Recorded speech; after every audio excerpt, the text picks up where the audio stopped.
Possible only believe. Lord, I believe.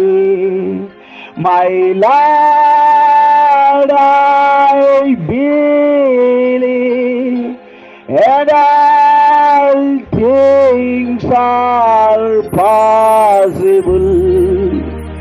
My Lord, I believe. మిగతా సమయం దైవజనుడికి అప్పగిద్దాం.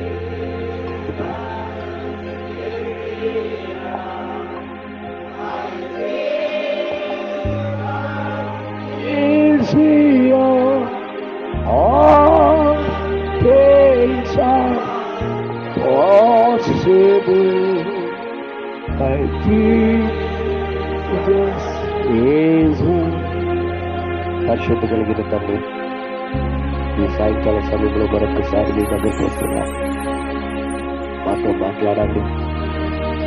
వాక్యములో మా స్థానంలో నువ్వు ఎరిగి ఈ వర్తమానం ఎందుకు నువ్వు పంపించి ఉన్నావు, ఈ కాలము ప్రవక్తను ఎందుకు నువ్వు పంపించావు అది నేను గ్రహించటము కృపను దయచేయండి. ఏదో మామూలుగా వచ్చి కూడుకొని వెళ్ళిపోవడానికి కాదు, మా జీవితాలకి ఏదో చూపించడానికి, మేము ఎక్కడ వారు అనేది మనం గ్రహించడానికి, మా స్థానాన్ని మేము పట్టుకోవడానికి ఈ కాలంలో వర్తమానం పంపించాం. ప్రభా, నువ్వు మాట్లాడుతున్న విధానాన్ని మేము పట్టుకునే కృపను దయచేయండి. నీ యొక్క వాక్యము ఎందుకు రాయించావు, వాక్యము ఏ ఉద్దేశంతో రాయించావు అది మాకు మీరు బయలుపరచండి. అదే నేను కోరుకుంటున్నాం ప్రభా. గ్రహించే మనస్తత్వం మాకు దయచేయండి. చూడగలిగే కళ్ళును గ్రహించే మనస్తత్వం మీరు ఇవ్వకపోతే మాకు రాదు నాయన. నువ్వే తెరవాలి మా హృదయాలు, ఆ మనోనేత్రాలు తెరవండి ప్రభా. మేము ఇక్కడ కూర్చునేటప్పుడు భౌతికమైన నేత్రాలకు దొరకగలము, ఆత్మీయ నేత్రాలకు అది దొరుకుతుందని మేము ఎరిగి ఉన్నాం. మా ప్రభా, నువ్వే సహాయం చేయకపోతే అది మేము చేయలేమని ఒప్పుకుంటున్నాం. ఇక్కడ ఉన్న వారు ఎవరు నశించిపోకుండా నిజమైన నువ్వు చూపించిన విధానాన్ని పట్టుకున్నకు కృపను దయచేయండి నాయన. ఈ కొండల్లోనూ ప్రభా, ఈ ప్రాంతాల్లో ఈ సత్యము ఉన్నది ఉన్నట్టుగా గ్రహించుటకును, అది ఏ ఉద్దేశముతో ఈ వర్తమానం పంపించబడిందో ఆ ఉద్దేశము నెరవేర్చుటకును కృపను దయచేయండి నాయన. చూసే కనులు దయచేయండి ప్రభా, గ్రహించే మనస్తత్వాన్ని కలుగు చేయండి. ఇది పట్టుకొని నడిచేటప్పుడు ఒక చిన్న దేవుళ్ళై ఉన్నారని ఎరిగి జీవించుట కృపను దయచేయమని మాకు మేముగా నీకు సమర్పించుకుంటూ చిన్న ప్రార్థన యేసుక్రీస్తు నామములో అడిగి వేడుకొనుచున్నాము తండ్రి, ఆమేన్. నిలబడుచుండగానే మన బైబిల్ తెరిచి వాక్యాన్ని తీసి మనం చదువుకుందాం. మొదటిగా మార్కు సువార్త 11వ అధ్యాయము 23వ వచనము మనము చదువుకుందాం.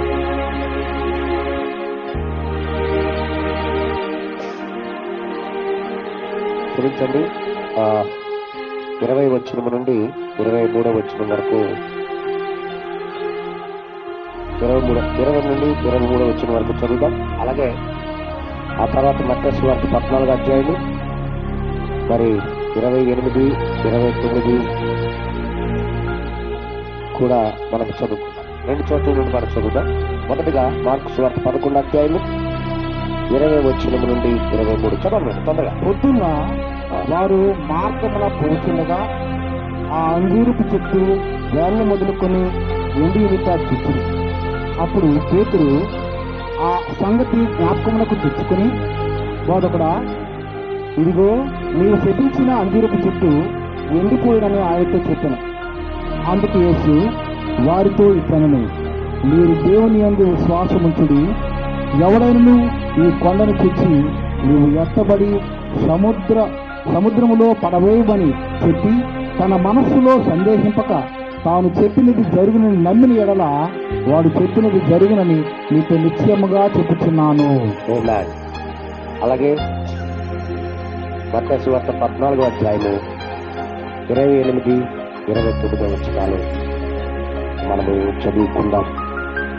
పేతురు ప్రభువా, నీవే అయితే నీళ్ళ మీద నడిచి నీ వద్దకు వచ్చుటకు నాకు సెలవిమ్మని ఆయనతో అనెను. ఆయన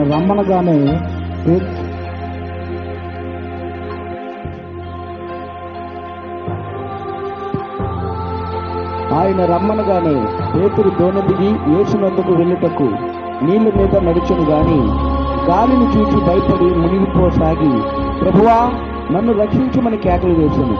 వెంటనే యేసు చెయ్యి చాపి అతన్ని పట్టుకొని, అల్ప విశ్వాసి, ఎందుకు సందేహపడితేవని అతనితో చెప్పాను. వారు దోణి ఎక్కినప్పుడు గాలి అణిగెను. దోణిలో ఉన్నవారు వచ్చి, నీవు నిజముగా దేవుని కుమారుడు అని చెప్పి ఆయనకి మొక్కిరి. ఆమె ప్రార్థించట. పరిశుద్ధి కలిగిన తండ్రి, ఈ చదవబడిన మాటల్లో నుండి ప్రభా నేను ఏదో నేర్చుకోవాలని వచ్చాను. మా జీవితం ఉన్నంత వరకు నేను నేర్చుకోవాలి ప్రభు. ఎన్ని రోజులు వర్తమానాలు చదివినా ఇంకా నేను నేర్చుకుని ఉన్నాను. అది ముగింపు లేదు ప్రభు. ఇంకా నేర్చుకుని ఉన్నాను తండ్రి. మీ వాక్యం ద్వారా మాతో మాట్లాడండి. మీ వాక్యం సెలవిచ్చినది ఆ లోతైనది నేను చూచుటకు, ఆ లోతుల్లోకి మాకు నడిపించమని సహాయము చేయమని ఇక్కడ వేడుకుంటున్నాం ప్రభా. మేమేదో గొప్ప చదువు ఉన్నవారము కాదు, విద్యావంతులము కాదు. అన్నీ నువ్వు చెప్పకపోతే మాకేమీ తెలియదు ప్రభు. ఆత్మే వచ్చి బోధించకపోతే మాకు అర్థం కాదు. ఆత్మే వచ్చి మాకు సరి చేయకపోతే మేము సరి చేయమనం.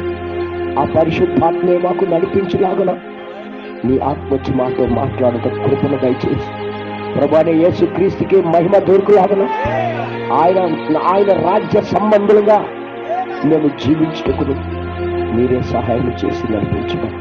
చిన్న ప్రార్థన యేసుక్రీస్తు నామములు అడిగి వేడుకొనిచున్నాము తండ్రి. ఆమె ప్రతి సంగతి కూర్చోండి.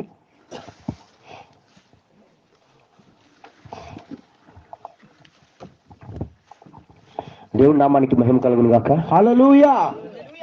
ఈరోజు వర్తమానము చాలా మంది మీద నుండి వెళ్ళిపోద్దని నాకు తెలుసు. ఎందుకంటే ఇక్కడ ఎవరెవరైతే దేవుడి యొక్క చిత్తములో లేరో ఇది గ్రహించడం కష్టం. నేను మరి చెప్తున్నా, ఈ భౌతికమైన లోకానికి అర్థం చేసుకోవడానికి దేవుడు మనకి 5 జ్ఞానేంద్రాలు ఇచ్చాడు. ఏంటది? 5 జ్ఞానేంద్రాలు ఈ భౌతికమైన ప్రపంచానికి తో సంబంధం కలిగి ఉండడానికి. నేను అర్థం చేసుకోండి, కొద్దిగా లోతైన మాటలు ఈరోజు మనము చెప్పుకోబోతున్నాం. దేవుని యొక్క ఆత్మే మీకు సహాయం చేయను గాక. నేను కోరుకున్నది అదే. ఈ భౌతికమైన లోకముతో మనము సంబంధం కలిగి ఉండటానికి మనకి 5 జ్ఞానేంద్రాలు ఉన్నాయి. ఒకవేళ ఈ 5 జ్ఞానేంద్రాలు కానీ మనకి లేకపోతే ఈ భౌతికమైన లోకంతో మనం సంబంధం కలిగి ఉండలేము. ఈ జ్ఞానేంద్రాలు అంటే చాలా మందికి తెలియదు. రుచి, స్పర్శ, వినికిడి, చూపు, చెప్పండి, వాసన, ఇవన్నీ కూడా మనము ఈ చూచుట అంటే ఇవన్నీ కూడా ఈ భౌతికమైన లోకముతో మనము స్పందించి సంబంధం కలిసి ఉండటానికి ఇది అవకాశం మనకు దయచేస్తుంది. ఉదాహరణకి ఇక్కడ మల్లెపూలు ఉన్నాయనుకో, మంచి వాసన వస్తుంది మనకి. మీకు ఎలా తెలిసిపోద్ది అంటే ఈ ముక్కు అనేది ఒక జ్ఞానేంద్రియం. ఒకవేళ ముక్కే లేదు అనుకో, ఏం వాసన చూస్తావు నువ్వు? చెట్టుకి ఏమైనా వాసన వస్తుందా? ఇట దానికి రుచులు గట్టు తెలుసా? లేకపోతే ఒక చెట్టుతో సమానం, ఒక రాయితో సమానం అయిపోద్దాం మనం. కానీ ఇది ఉండడం బట్టి ఈ లోకంతో మనం సంబంధం కలిగి ఉన్నాం. ఓకేనా? ఇది భౌతికమైన ప్రపంచంతో సంబంధం కలిగి ఉండడానికి అవకాశం. కానీ ఆత్మీయమైన ప్రపంచంతో కూడా సంబంధం కలిగి ఉండడానికి నీకేదో జ్ఞానేంద్రియం అవసరమై ఉన్నది. ఆ ఆత్మీయమైన ప్రపంచంతో, కనబడకపోయిన ప్రపంచం, దృశ్యమైనది కాదు, అదృశ్యమైన ప్రపంచం అర్థం చేసుకోవడానికి, దానితో సంబంధం కలిగి ఉండడానికి మనకి లోపల ఒక ఆత్మీయ నేత్రం ఉంది. అది గాని తెరవబడకపోతే ఆత్మ చెప్పుచున్న మాటలు వినడం కష్టం. చెవి కలిగిన వాడు వినుగాక అంటే అది ఒక ఆత్మీయమైన చెవి, ఒక ఆత్మీయమైన చెవి. అంటే ఎవరికైతే ఉందో అది వాడే అది ఆత్మ చెప్పుచున్న మాటలు గ్రహించగలుగుతాడు. ఇది భౌతిక సంబంధమైనది అయితే భౌతికంగా మనం అర్థం చేసుకోవడానికి, ఇది ఆత్మ సంబంధమైనది కాబట్టి దేవుడు మాట్లాడిన ప్రతి మాట, బైబిల్లో రాయించిన ప్రతి మాట ఒక ఆత్మ సంబంధమైనది. ఈ ఆత్మ సంబంధమైన మాటలు ఆ లోపల ఆ ఆత్మీయమైన నేత్రం తెరవబడకుండా, లేకపోతే ఆ చెవి తెరవబడకుండా నువ్వు అది గ్రహించలేవు, దాన్ని చూడలేవు, దానికి తాకలేవు, దాన్ని నువ్వు గ్రహించలేవు, నువ్వు పట్టుకోలేవు. అలాగే ఈ బైబిల్లో చదివినప్పుడల్లా ప్రభు అది ఏ ఉద్దేశంతో నువ్వు రాయించావు, అసలు ఏం చూడాలని రాయించావు, మేము ఏది స్పర్శించాలని పట్టుకోవాలని రాయించాము, అది నాకు దయచేయి ప్రభు అని ప్రార్థన చేసి చదవండి. నేను కోరుకున్నది అదే. వర్తమానం అవనే అండ్ బైబిల్ అవనే, ఇది పరిశుద్ధాత్మ మాట్లాడాడు కాబట్టి, పరిశుద్ధాత్మ ప్రేరణ చేత రాయించాడు కాబట్టి, లోక సంబంధమైన జ్ఞానంతో కానీ లోక సంబంధమైన స్పర్శతో కానీ దీన్ని తాకలేము, దాని దగ్గరికి కూడా చేరలేము. ఇది పట్టుకోవాలంటే మన లోపల ఒక ఆత్మీయ నేత్రం తెరవబడాలి. హల్లెలూయా. అర్థమవుతుందా మీ అందరికీ? లేకపోతే జరగని పని. నువ్వు ఏం బోధించారో పాస్టర్ గారు నువ్వు అర్థం చేసుకోలేవు. ఈరోజు కూడా అదే జరగబోతుంది. నువ్వు నిజంగా దేవుడికి సంబంధించిన వాడవా, వాక్యానికి సంబంధించిన వాడవా కాదనేది నీకు నువ్వుగానే గ్రహించగలిగిన స్థితికి వచ్చేస్తావు. అందుకే ఈరోజు కొద్దిగా డెప్త్గా ఆలోచిద్దాం. డెప్త్ అంటే అర్థం కాదు, లోతుగా ఆలోచిద్దాం ఈ మాటలకి. ఇన్నాళ్ళు నేను కూడా చదివాను, నేను ఎన్ని సంవత్సరాలు చదివినా నేను ఇంక నేర్చుకుంటూనే ఉంటున్నాను. నాది పూర్తి అయిపోయిందని నేను అన్నాను, ఇదివరకే దొరికిందని నేను అనుకోను. నేను ఇంకా నేర్చుకుంటున్నాను. అంతగా ఉన్నాడు దేవుడు ఒక ఆలోచన. నువ్వు ఎంతగా చదివినా, ఎంతగా నువ్వు దేవుడి దగ్గర సాగిలపడినా ఇంకా మనము చిన్నపిల్లలమే ఆయన దృష్టిలో. మీరు ఎప్పుడైనా చూసారా, ఒక కుమారుడు తన తల్లిదండ్రులు ఈయన వయసులోడు అయిపోయినా, ఇంటిని నడిపించిన తల్లిదండ్రులకు మాత్రం చిన్నోడే. అర్థమైంది మీ అందరికీ? నువ్వు చూడు, నీ మీసాలు గడ్డలు వచ్చి నీకు పిల్లలు పుట్టినా, మీ అమ్మ ఉందనుకో, తడిసి వచ్చావు అనుకో, కొంగు తుడుచుకొని నన్ను జలుపు చేసేద్దా అంటారు. ఇలాగా మా చిన్నపిల్లలాగా అయ్యాడు. నువ్వు అలాగ అంటావు, వారి దృష్టిలో ఒక చిన్నోడివే. నీకు పిల్లోడుగానే చూస్తుంది ఆమె, ఎందుకంటే వాళ్ళ కడుపులో నుండి వచ్చాం మనం. ఒక చిన్న పిల్లడిలాగా దేవుడు కూడా మనకి పిల్లల్లాగే చూస్తుంటాడు ఆయన. అర్థమైందా? మనం ఎంతగా తెలుసుకున్నా, ఎంతగా మనకు చదివినా దేవుడి దృష్టిలో మాత్రం మన పిల్లలు మనం గుర్తెట్టుకోండి. హల్లెలూయా. నేను ఒక్కొక్కసారి కొన్ని విషయాలు తెలుస్తుంటే ఆ తెరవబడగానే ఎన్నాళ్ళు నేను చదివాను కదా, మరి ఆ రోజు ఎందుకు తెలియలేదు అనుకుంటాను నేను. అంటే నేను నేర్చుకున్న వాడినే, ఇంకా ఆ పరిపూర్ణత ఇంకా నా జీవితంలోకి ఇంకా రాలేదని అర్థమవుతుంటుంది నాకు. ఇప్పటికీ 24-25 సంవత్సరాల నుండి చదువుతున్నాను ఈ వర్తమానం. చదివిన ఇప్పటి వరకు ముగించలేకపోయాను. చదివిన పేజే తీస్తుంటే, ఒక్క పేజే ఒక సంవత్సరం పడుతుందేమో, అన్ని ఆలోచనలు ఉన్నాయి ఒక్కొక్క పేజీలో. ఆయన ఆలోచనలు అలాగున్నాయి. ఆ యొక్క చూడండి, ఆ బయలుదేరడం అనే మాట కూడా అది మామూలు మాట కాదు, ఇంకా లోతుగా ఉంది అది. అందుకే ఈరోజు ఏ మాట కూడా పోనివ్వకుండా, మనకు దాటిపోనివ్వకుండా జాగ్రత్తగా వినండి. దేవుడు మీకు సహాయం చేస్తాడని నేను నమ్ముతున్నాను. ఏదో కష్టపడి పిక్కలు ఏరుకొని వచ్చాం, జుమాంచిపోయి వచ్చాం, ఒళ్ళు పీగుతానే నడుము పీగుతాను అనుకుని అవన్నీ మర్చిపో. ఫిజికల్గా నిన్ను నువ్వు మర్చిపో. నువ్వు ఎక్కడున్నావంటే దేవుని యొక్క వాతావరణం కిందకు వచ్చావు, ఆత్మ యొక్క చెప్పిన మాటలు వినడానికి వచ్చావు. ఇప్పుడు ఆత్మ ఏం కోరుతుందో నువ్వు చూడాలి. పరిశుద్ధాత్మ ఏం ఆశిస్తున్నాడో మన నుండి, ఏం చూడాలని కోరుకుంటున్నాడో, ఏది పట్టుకోవాలని చూస్తున్నాడో అనేది మనం చూడాలా. నేను మీలాగా అలసిపోయి వచ్చున్నాను. ఈ రోజంతా రెస్ట్ లేకుండా డ్రైవింగ్ చేసుకుని వచ్చాను. అయినా ఈరోజు మాట ఇచ్చాను కాబట్టి ఇక్కడికి వచ్చి నిలబడ్డాను. అర్థమైంది మీ అందరికీ? ఒక్క నిమిషం కొనకడానికి కూడా టైం లేకుండా అయిపోయింది ఈరోజు. ఏదేమైనా ఏది చెప్పాలి ప్రభు అంటే వర్తమానం వింటుంటాను నేను. త్రోవ ఎక్కడ దొరుకుతుందా, ఎలా దొరుకుతుందా, ఏ ఏ ఏ సందులో నుండి ఏ త్రోవ నుండి వెళ్ళాలి దేవుని యొక్క వాక్యంలో కానీ వింటుంటే కొన్నిసార్లు లాస్ట్ వరకు దొరకదు, చివరి వరకు దొరకదు. ఇవన్నీ వినేసింది మా వాళ్ళు, వినేసిన మాటలు ఏం చెప్తామన్నట్టుగా అనిపిస్తుంటుంది ఒక్కోసారి. దానికి ఒక పెద్ద పోరాటం అయిపోతుంది. ఏది రోజు చెప్పింది చెప్పకూడదు, ఇంకొక మెట్టు ఎక్కాలి. ఆత్మీయంగా రోజు రోజుకి మనం ఏం అవ్వాలంటే ఎదుగుతూ ఉండాలని ఒక ఆశ. ఎదుగుతుంటే ఇంకొక మెట్టు దొరికినప్పుడు అంతవరకు ఇనుకునే ఉండాల. అందుకే నేను చెప్తున్నాను, కూర్చొని తినడం ఈజీ కానీ వంట చేయాలంటే ఎంత స్పుల్స్ కారుతుందో మనకు తెలుసు. అన్ని సమకూర్చి వండి పొయ్యి దగ్గర ఊదుకొని చేసినోడికి తెలుస్తుంది ఆ కష్టం ఏంటో. కూర్చొని తినడం అంటే చాలా బాగుంటుంది అనమాట. ఎంత ఈజీ అంటే ఒక్క దెబ్బతో తింపేస్తాను అనమాట. ఏంటి ఇందులో సప్పు కొంత ఉప్పు వేయలేదు అనేస్తాను. అంటే ఆ వండినోడికి ఎంత కష్టపడ్డాడో అవన్నీ తెలియదు మనకి. అందుకే వండేటప్పుడు పోలే ఇలాగానండి, ఎప్పుడు ఎవరి దగ్గర వంటకి వెళ్ళినా వాళ్ళు కలిగింది వాళ్ళు వండారు అలా అంటే వంట వండిన వాళ్ళకి ఎంత సరదా తెలుసా.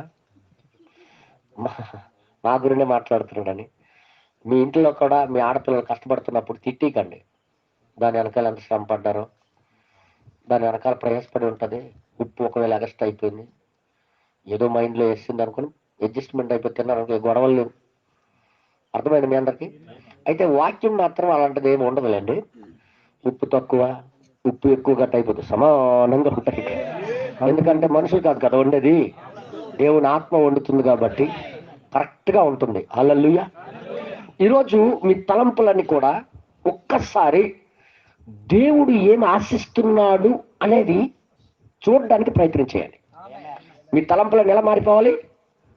నా గూర్చి దేవుడు ఈ ఆలోచిస్తున్నాడు కాదు, ఏం ఆశిస్తున్నాడు, మన నుండి దేవుడు ఏం ఆశిస్తున్నాడు. మనకింత కష్టపడి వెలిచి కొన్నందుకు మన నుండి ఏం ఆశిస్తున్నాడు. ఒక ఉదాహరణ చెప్తున్నాను. మనం మార్కెట్కి వెళ్ళి నేను ఒక పెన్ను కొన్నాను అనుకో, ఆ పెన్ను పట్ల నాకు ఒక ఉద్దేశం ఉంటుంది. లేదా ఒక కళ్ళద్దాలు కొన్నాను, ఈ కళ్ళద్దాల పట్ల నాకు ఒక ఉద్దేశం ఉంటుంది. ఉంటుందా లేదమ్మా? ఉత్తిన డబ్బులు పెట్టి కొంటామేట. ఇది 2000 రూపాయలు కళ్ళద్దాలు. ఈ 2000 రూపాయలు పెట్టాను రెండు చిన్న అద్దాలకి. కారణం, దీని వెనకాల నాకు ఒక ఆశ, కోరిక ఉంది. ఏంటది? ఒక ఉద్దేశం ఉంది. ఏంటంటే నేను పెట్టుకునేటప్పుడు అక్షరాలు క్లియర్గా కనబడితే నాకు చాలు. డబ్బులు పోయినా బాధ అనిపించదు. నా ఉద్దేశము నెరవేరుతుంది దీని ద్వారా. ఓకేనా? ఇప్పుడు పెన్ను నువ్వు మార్కెట్కి వెళ్ళి కొంటావు, కొనేటప్పుడు దాని వెనకాల నీ ఉద్దేశం ఉంటుంది. ఆ ఉద్దేశంతోనే కొంటావు. కొనేటప్పుడు అది ఏంటంటే చక్కగా రాయాలి, బెక్కకుండా రాయాలి, నేను పూర్తి అయిపోయినంత వరకు అది రాయాలి అని కోరికతోనే కొంటాను. ఒకవేళ కొన్న తర్వాత మధ్య మధ్యలో బెక్కేస్తే ఆ కొన్నవాడు ఎంత బాధపడతాడు అసలు ఆలోచించండి అన్న. బైక్ ఎందుకు కొంటాం అంటే ఏది చేసినా దాని వెనకాల ఒక ఉద్దేశం దాగి ఉంటుంది. ఉంటుందా లేదా చెప్పండి. మరి ఈ వర్తమానం పంపించింది దేవుడికి ఏ ఉద్దేశం లేకుండా పంపించాడా? ఈ జరిగిన కార్యాలని కూడా రాయించింది కూడా ఏ ఉద్దేశం లేకుండా రాయించాడా? అంటే ఏదో ఉద్దేశము దేవుడు పెట్టుకొనే ఇవన్నీ రాయించి పెట్టాడు. అప్పుడు జరిగినవి మనకి ఎందుకు? అప్పుడు ఏదో వాడెక్కడంట, అప్పుడు తుఫాన్ వచ్చిందంట. ఆ తుఫాన్లో పేతురు మునిగిపోతున్నాడు. మునిగిపోతుంటే ఆయనకి చేయి చాపి పైకి లేపాడంట. ఆయనకి లేపితే మాకేట వస్తుంది? అంటే మనకి ఏదో అది పట్టుకోవాలనో గ్రహించాలనో ఆయన రాసి పెట్టాడే కానీ ఉత్తినే రాయలేదని మాత్రం గ్రహించండి. ఏది చేసినా దేవుడికి ఒక ఉద్దేశం ఉంది. అందుకే మనకి ఇక్కడ పిలిచాడంటే మన వెనకాల ఒక ఉద్దేశం ఉంటుంది. ఆయనకి మన పట్ల కూడా ఆయనకు ఒక ఉద్దేశం ఉంటుంది. ఇంతమందికి లేని భాగ్యము ఈ వర్తమానం పట్ల మనకెందుకు ప్రేమ పుట్టించాడు, మనకెందుకు లాగాడు, మనకెందుకు డినామినేషన్ బయటికి రమ్మన్నాడు? ఏ ఉద్దేశం లేకుండా పిలుస్తాడా? ప్రవక్త అన్నాడు, నీకు ఒక కొండ వైపు ఆయన చూపిస్తున్నాడంటే ఏదో ఒక ఉద్దేశం బట్టి చూడమంటున్నాడు ఆయన. నీకు పిలిచాడంటే నీ పట్ల ఏదో ఆయనకు ఉద్దేశం ఉంది. ఉద్దేశము లేకుండా ఏ మనిషిని అంటున్నాడు ప్రవక్త, నేను ఏ మనిషిని పిలిచానంటే ఆయన వెనకాల నాకు ఒక ఉద్దేశం ఉండి ఏదో చెప్పాలని, ఆయనతో ఏదో జరిగించుకోవాలని నేను పిలుస్తున్నాను. ఉత్తుకుత్తుని ఎవరైనా పిలుస్తారా? ఒక ముసలామె నోరు రాదు మోగదాయి, నేను తోటలు కాస్తున్నాను, ఇప్పుడు 2 జాములకు వచ్చి కర్పూరంలో ఏరుతుంటది. ఆ రోజుల్లో నాకు తెలియదు ఆమె యొక్క కష్టం ఏంటో, ఆయన పరిస్థితి ఏంటో.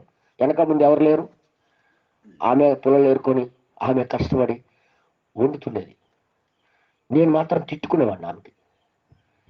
ఏం పని లేదు, 2 జాములు అప్పుడు వచ్చేస్తుంది, ఈమె కాసుకొని మేము కూర్చోవాలా, అలా మాడికాయలు ఒట్టుకెళ్ళిపోవడానికి వచ్చేస్తుంది అని తిట్టుకునేవాడు. కానీ ఒకరోజు ఆమె మూట కట్టింది కర్రలో, ఇలాగంటుంది అనమాట. నోరు రాదు. నాకు పిలుస్తుందంటే ఆమె ఉద్దేశం ఏంటంటే ఆ మూట ఆమె ఎత్తుకోలేని స్థితి, కొద్దిగా ఎత్తి పెడతానని పిలుస్తుంది అనమాట. ఇవన్నీ కూడా నాకు గుర్తొచ్చాయి. వాళ్ళ పేదరికాన్ని బట్టి 1-2 కాయలు తీసి వాళ్ళు తట్లో పెట్టేసుకునేవాళ్ళు. పేదరికం, ఎలాగోలాగా తిని బ్రతకాలని కోరిక. అవన్నీ మాకు తెలియదు అప్పుడు.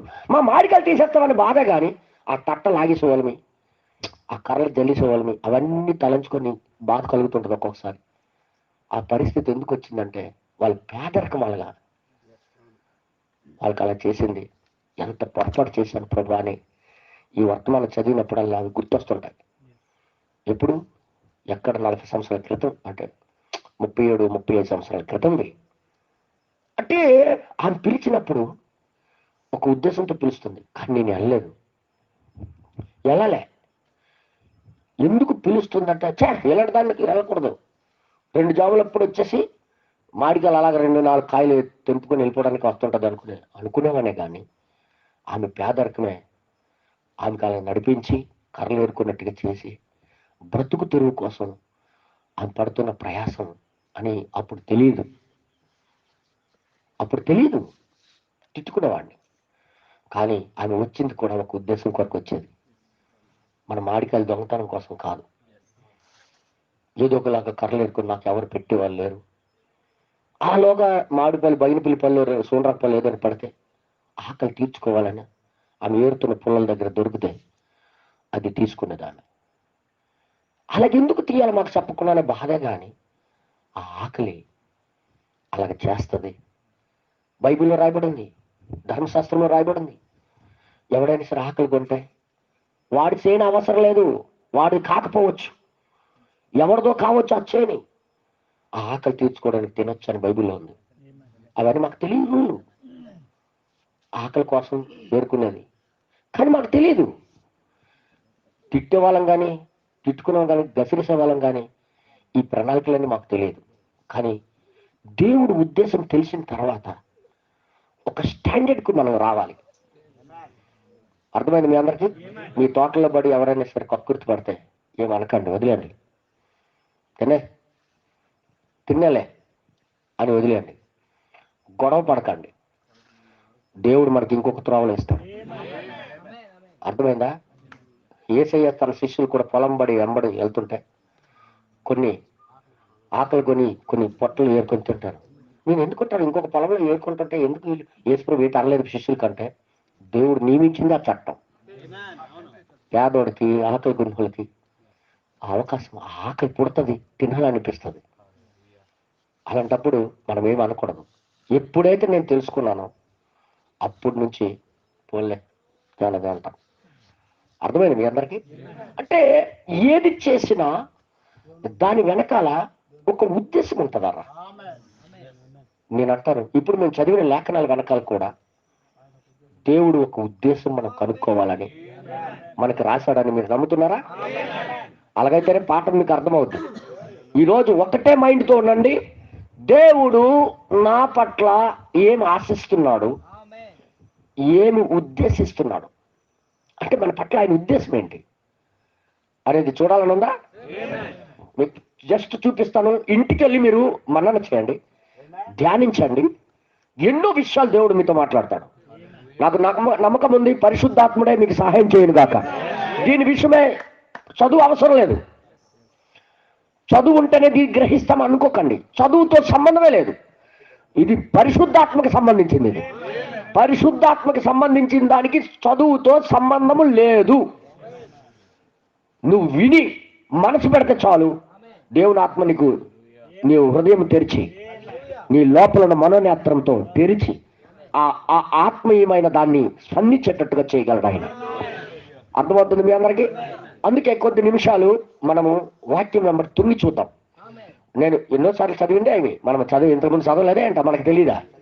చదివాం. కానీ దాని వెనకాల ఉన్న భావం ఏంటో మనం కొద్దిగా పట్టుకుందాం ఈరోజు. హల్లెలూయా. చూడండి, ఇక్కడ కూడా ఆ అంజూరపు చెట్టు శపించాడు ఆయన.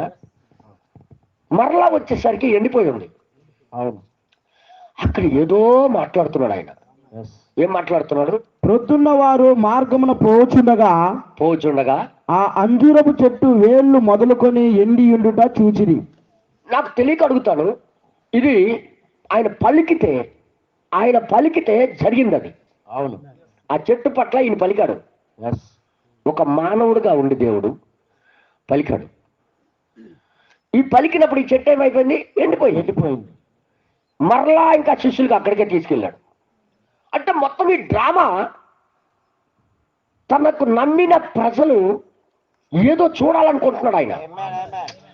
ఆయనకి నమ్ముకున్న ప్రజలు, ఆయనకి జీవితం సమర్పించుకున్న వారికి దేవుడు ఏదో చూపించాలనుకుంటున్నాడు. అది నేను ఈరోజు చూశాను. నేను దయచేసి నువ్వేదో చర్చికి వచ్చి కూర్చొని వెళ్ళిపోవడానికి దేవుడు పిలలేదని గుర్తెట్టుకో. దేవుడు నీవు ఆ యొక్క ఆత్మీయమైన దాన్ని ఏదో నువ్వు చూడాలని, ఏదో నువ్వు పట్టుకోవాలని ఆయన ఆశిస్తున్నాడు. గుర్తెట్టుకో. మరలా అక్కడికి ఎందుకు తీసుకెళ్ళడం? మళ్ళీ ఎవడు జరిగిపోయింది. మరలా అదే త్రోవలు వెళ్ళి ఆ చెట్టు దగ్గరికి వెళ్ళి ఆగాడు. ఇంకా చూశారు శిష్యులు, ప్రభు నువ్వు చెప్పినట్టుగా ఈ చెట్టు పూర్తిగా ఎండిపోయింది. అప్పుడు పేతురు ఆ సంగతి జ్ఞాపకమునకు తెచ్చుకొని, పేతురు జ్ఞాపకం వచ్చింది. నిన్న అన్నాడు, ఈ రోజు అయితే బోధకుడా ఇదిగో నీవు శపించిన అంజూరపు చెట్టు నువ్వు శపించిన అంజూరపు చెట్టు ఎండిపోయింది ఆయనతో చెప్పాను. ఈయనకి డౌట్ లేదు, పేతురుకు డౌట్ వచ్చింది. ఈయనకే సందేహం లేదు, అది జరిగిపోద్దని తెలుసు ఈయనకి. అప్పుడు యేసయ్య ఎత్తుకున్నాడు. ఏమన్నాడంటే, అందుకు యేసు వారితో ఇలాగని ఏదో చూపించాలనుకుంటున్నాడు. దేవుని యందు విశ్వాసముంచుడి. అంటే ఈ విశ్వాసం అనేది ఏదో మనం ఊహించుకున్నది కాదు. దయచేసి వినండి. ఈ రోజు వరకు చాలా మందికి విశ్వాసం అంటే నమ్మడమే గల అనుకుంటారు. నో, ప్రపంచం మొత్తం కూడా యేసుక్రీస్తుని నమ్మి ఎన్నో అద్భుతాలు సూచక్రియలు చేస్తున్నారు. కానీ అది నిజమైన విశ్వాసం కాదు. వాళ్ళు నమ్ముతున్నారు, పలుకుతే జరిగిపోతుంది. కానీ దేవుడు అనుకున్న విశ్వాసం అది కాదన్న. దేవుడు ఏ స్థితికి రమ్మంటున్నాడంట మనకి. నేను ఇప్పుడు అది చెప్పడానికి ప్రయత్నం, చాలా కష్టం. ఇది ఇప్పుపడడం అనేది చాలా కష్టం. జాగ్రత్త వినండి. మన నుండి దాటిపోనివ్వకండి మాటని. ఇది చాలా ప్రాముఖ్యము. ఒక క్రైస్తవమైన మనకి, దేవుడికి నమ్ముకున్న మనకి ఇది చాలా అవసరమై ఉన్నది. దీన్ని పట్టుకోకపోతే మనం మిస్ అవుతామి. జాగ్రత్త వినండి. దేవుని యందు మీరు విశ్వాసం ఉంచండి. ఎవడైనను ఈ కొండను చూచి నీవు ఎత్తబడి సముద్రములో పడవేయబడుమని చెప్పినట్లయితే తన మనస్సులో సందేహింపక, పాయింట్ నెంబర్ 1, తన మనసులో సందేహం ఉండకూడదు. తాను చెప్పినది జరుగునని నమ్మిన ఎడలా. ఇప్పుడు నేను ఉదాహరణకు అంటాను, నాకు ₹1,00,00,000 వస్తుంది అని నేను అన్నాను అనుకో, నాకు నమ్మకం నేను సందేహించట్లేదు అంటాడు. ఎలా అవుద్ది అది? ఈ ఈ సందేహించక అనే మాట దగ్గర ఇంత మెసేజ్ ఉంది. ఈ సందేహం అంటే ఏంటి, సందేహించకుండా పలకడం అంటే ఏంటి అనేది మనం చూడాలి ఇప్పుడు. అంటే దేవుడు నేను ఒక్కడే కాదురా పలికితే, మీరు కూడా సందేహించకుండా పలికినప్పుడు అది జరుగుతుంది. ఇది అంటే శిష్యులకి ఏం నేర్పిస్తున్నాడంటే, నేను ఒక్కడనే పలకడం కాదు, నన్ను నమ్మినోడు కూడా సందేహించకుండా పలకడం రావాలి. సందేహింపగా తాను చెప్పినది జరుగునని నమ్మిన ఎడల. ఎప్పుడన్నా సందేహించకుండా పలుకుతారు? నాకు మీరు చెప్పండి. సందేహం ఎప్పుడు రాదు?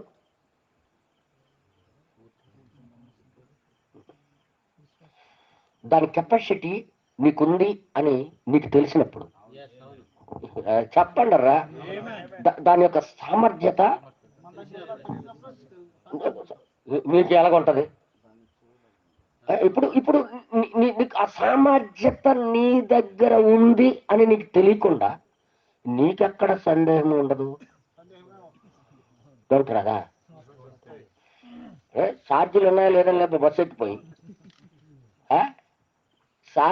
ఛార్జీలు ఉన్నోడికి మాత్రం గొప్ప ధైర్యం ఉంటుంది.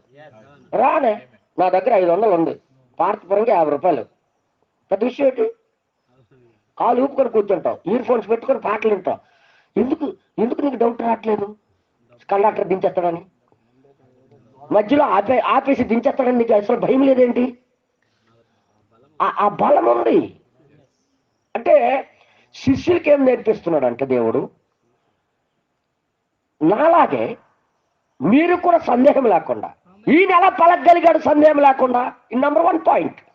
ఇది చాలా జాగ్రత్త వినాలని నేను కోరుతున్నాను. ఇది మిస్ అవ్వకూడదు. ప్రవక్త గారు ఏం చెప్పాడో నేను దాన్నే చెప్తున్నాను. నేను ప్రవక్త చెప్పకపోతే నేను చెప్పను, నేను చూపిస్తాను, చదివిస్తాను కూడా.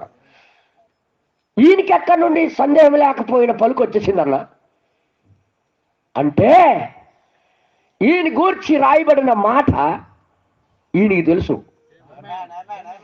ఎక్కడి నుండి తీసుకున్నాడు ఈ సామర్థ్యము, ఈ పవర్ ఎక్కడి నుండి తీసుకున్నాడు? ఆయన ఎదుటి వరకే ఆయన గురించి రాయబడిన మాటలు ఆయనకి తెలుసు. నేను ఇంకోసారి మాట్లాడుతున్నా, వాక్యము లోపలే ఆయన సామర్థ్యం దాగుంది. ఇంతకు ముందు కీర్తనకారుడు రాశాడు ఈయన గురండి, యెషయా రాశాడు ఈయన గురండి. అందరూ చెప్పండి, రాశాడా లేదా? ఇప్పుడు ఆయన గురించి రాసిన మాటలు అక్కడి నుండి ఆ సామర్థ్య బలం తీసుకున్నాడు ఈయన. ఇప్పుడు ఈయన గురించి తీసుకున్న బలం ఈయన దగ్గర ఉంది. ఇప్పుడు ఈ సమస్య ఏంటంటే, వాక్యములో మన గురించి రాసిన ఆ ప్లేస్ మనం తీసుకోలేకపోవడమే మనకి సందేహాలు. ఎంతమందికి అర్థమవుతుంది? ఇది కొద్దిగా డెప్త్ అయిన విషయాలు, నేను అందుకే మాట్లాడుతున్నాను. మన గూర్చి రాయబడిన మాటలు మనము తీసుకోలేము కాబట్టి సందేహపడుతుంది. అంటే దేవుడి ఉద్దేశము, ఆయనకి నమ్ముకున్నాను ఏదో వచ్చి ఆయనే చేశాడు, ఆయనే వెళ్ళిపోయాడని చూసి వెళ్ళిపోవడానికి కాదు. ఆయన ఏదైతే చేశాడో అదే మనము చేయాలని కోరిక. ఎంతమందికి అర్థమైంది? ఆయన ఏదైతే చేశాడో శిష్యులకి ఏం నేర్పిస్తున్నాడు? నేను ఏదైతే చేశానో మీరు కూడా చేయొచ్చు. అదే కదా నేర్పిస్తున్నాడు ఆయన. అవును, మీరు కూడా అది చేయొచ్చు, కానీ సందేహం రాకూడదు. అక్కడ నేర్పిస్తున్నది మ్యాటర్ కొండ కాదు, పర్వతం కాదు. ఏదైనా సరే నీకు ముందు సందేహం రాకూడదు. తీర్చగలనో లేదో అయిపోయినప్పుడు దెబ్బతినేస్తాం. నా దగ్గర ఉంది కాబట్టి తీర్చేస్తానన్నప్పుడు ఎప్పుడైనా అనుమానం ఉంటుంది ఆయనకి. మాట్లాడరేటీలు ఒకరోజు కర్ర మీద నుండి నడాలి అవతల పక్క. ఈ కర్ర మీద నడితే జారిపోతుంది కదా అని నడితే నిజమే జారిపోయాను నేను. నెంబర్ 1 సందేహం ఉంది కాబట్టి పడిపోయాను. ఇంకొకరు వస్తున్నారు, అల్లు అటు చూసి నడుచుకొని వెళ్ళిపోతాడు. ఇదేంటిది అంటే వాళ్ళకి ఎంత నమ్మకం ఉందంటే, ఎన్నోసార్లు దాటాను, ఇప్పుడు కూడా దాటిపోతాను. అంటే వాడికి సందేహం ఉండదు ఇంకా మాట్లాడరేటీలు.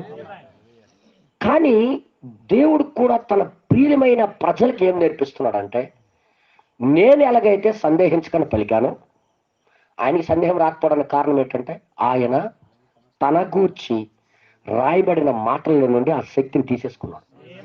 ఈ మాటలు శక్తి జీవము నిండి ఉన్నాయి. దేవుడు మాటలు పలికిన మాటలు ఏమో ఉన్నాయి, జీవము నిండి ఉన్నాయి. ఆ జీవము నువ్వు తీసుకునేటప్పుడు నీకు ఇంకా అసలు సందేహమే ఉండదు. యేసయ్య ట్రిక్ అది. అందరు చెప్పండి. అది తీసుకోవడం ఎలాగో భూమి మీద శరీరం దాల్చి మనకి చూపించాడు ఆయన.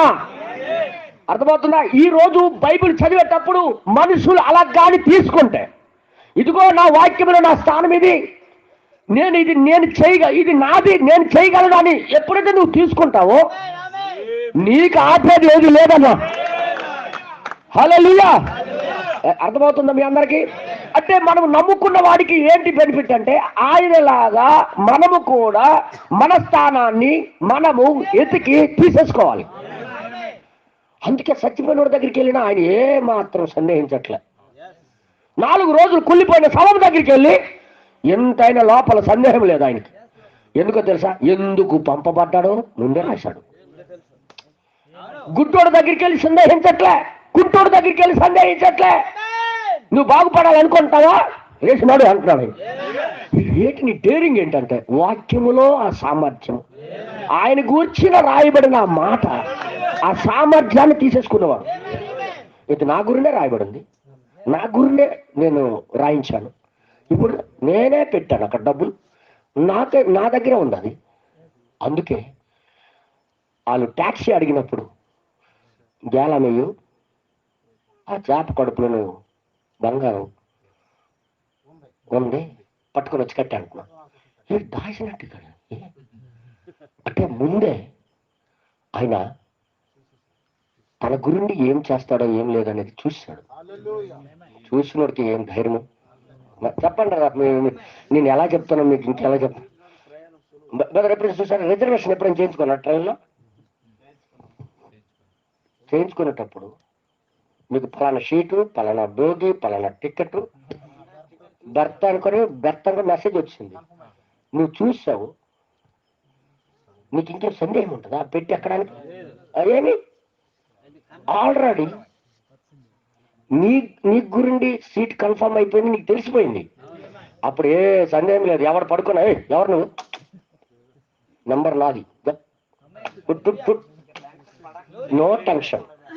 నా సీట్ ఎవడు లాక్కుంటాడేటో, ఎవడు పడుకుంటాడు, ఏ భయపడక, ఏ సందేహం లేక. సందేహం ఎక్కడ రాదంటే నీకు బయలుపడినప్పుడు. మెయిన్ కారణం ఏంటంటే యేసయ్యలో ఆ చెట్టుతో మాట్లాడినప్పుడే ఈయన ఎవడో తెలుసు ఆయనకి. దేవుడు నామానికి భయం కలుగునుగా. అది మాట్లాడుతున్నప్పుడు ఇంకా పైన ఎవడో నీది తినడో అని మాట్లాడేస్తానండి. దాంతో ఈయన ఏం చేస్తాడో, ఏమి రాయబడిందో, ఎక్కడెక్కడ రాయబడిందో ఆయన గురించి ఆ మాటల్లో ఉన్న సామర్థ్యం అంతా ఈయన తీసుకున్నాడు. ఇప్పుడు ఈయన తీసుకొని ఈ పరిచర్యనే ఏం చేస్తాడు, తనకు నమ్ముకున్న వాళ్ళకి అలాగే చేయమని ఆయన కోరిక. ఎంతమందికి అర్థమైంది? దేవుడు నామానికి భయం కలుగును గాక. అందుకే పేతురుని పిలిచాడు ఆయన. పేతురు ఏమన్నాడు? ఆయన సముద్రం మీద నడుచుకుంటూ వస్తుంటే ఆయన ఏమన్నాడంటే, అయ్యా ప్రభు నువ్వే అయితే. పేతురు ప్రభువా నీవే అయితే నీళ్ళ మీద నడిచి నీ యొద్దకు వచ్చుటకు నాకు సెలవిమ్మని ఆయనతో అనెను. ఎవరు నడుస్తున్నారు అక్కడ? యేసయ్య. ఆయన ఒక్కడే నడవడం కాదు, ఆయనకి ఆధారపడి ఆయనకి నమ్ముకున్నాడు కూడా నడవాలనే కోరిక. అంటే దీన్ని బట్టి చూస్తే ఆయన దేవుడై ఉండే ఒక్కడే అయిపోయి ఉండడం కాదు ఆయనకి. అంటే మనము కూడా ఆయనలాగే అయిపోవాలని ఆశ. అందుకన్నా రక్తం చిందించాడు ఆయన. అదే మానవుడు పోగొట్టుకున్నాడు అక్కడ ఏదో తోటలో. ఆయన దేవుడే పెద్దోడు ఉంటే ఆయనలాగా తన పిల్లలు కూడా, ఆదాము కూడా దేవుడే. ఆయన పలుకుతే ఎలాగ జరుగుతుందో అలాగే ఆ విశ్వాసం కలిగి ఉండాలంటున్నాడు. ఏంటది? ఏ విశ్వాసం అది? ఆయన నీ వాక్యము నువ్వు చూసినప్పుడు నీకు పరిపూర్ణమైన విశ్వాసం ఉంటుంది. ఇప్పుడు వాక్యములో నీ స్థానం నువ్వు చూసిన తర్వాత నీకే మాత్రం భయపడవు, నీకు సందేహమే రాదు. ఇప్పుడు పలికింది నువ్వు కాదు, నీ గురించి రాయబడిన మాట అవతల దాంతో మాట్లాడుతుంది. ఇది చాలా పెద్ద పెద్ద మాటలు కదా. ఒక్కసారి ఆలోచించండి. దేవుడు ఆశ ఏంటి? మనకి పిలిచిన ఉద్దేశం ఏంటి? ఆయన వలె ఆయన వలె మనము కూడా సమానంగా అయిపోవాలని ఆయన ఉద్దేశం. నేనొక్కనే కాదు పలికితే జరగడం, మీరు కూడా పలికితే జరుగుద్ది. మీరు కూడా పలికితే అంటే ఆయన ఒక్కటే పలికితే సృష్టించడం కాదు, కానీ మీరు కూడా ఎప్పుడు జరుగుద్ది అది? సంఘానికి వచ్చి వెళ్ళిపోయిన వాళ్ళుగా, చర్చికి వచ్చిన వాళ్ళుగా కాదన్నా.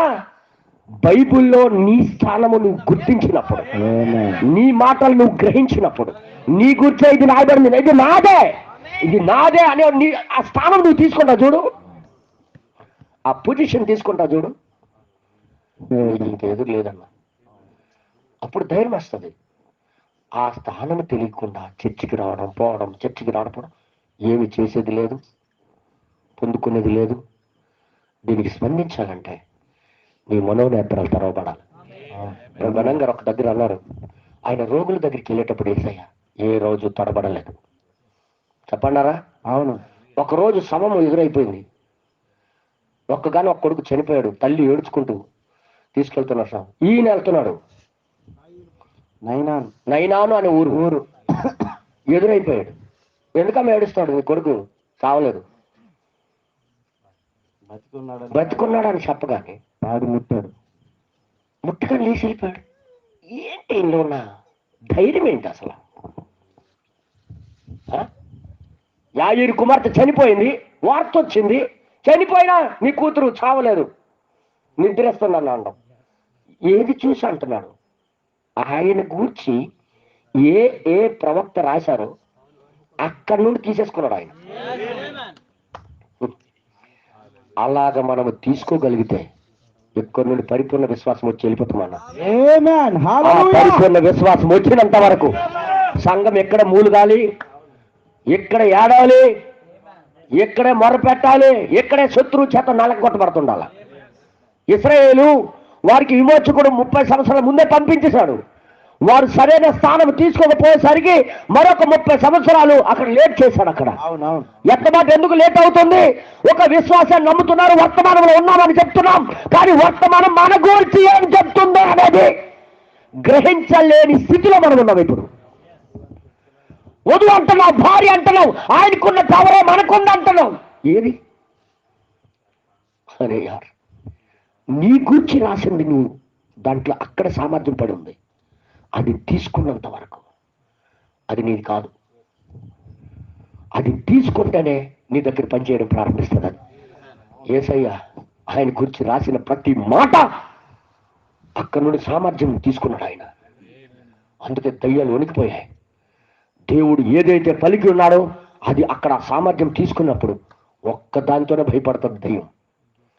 మరణం, రోగం ఏదైనా సరే భయపడేది ఎక్కడ భయపడుతుంది అంటే దేవుడు చెప్పిన దానిని మనం ఆ స్థానాన్ని తీసుకునేటప్పుడు మనకు చూసి వణుకుతాయి.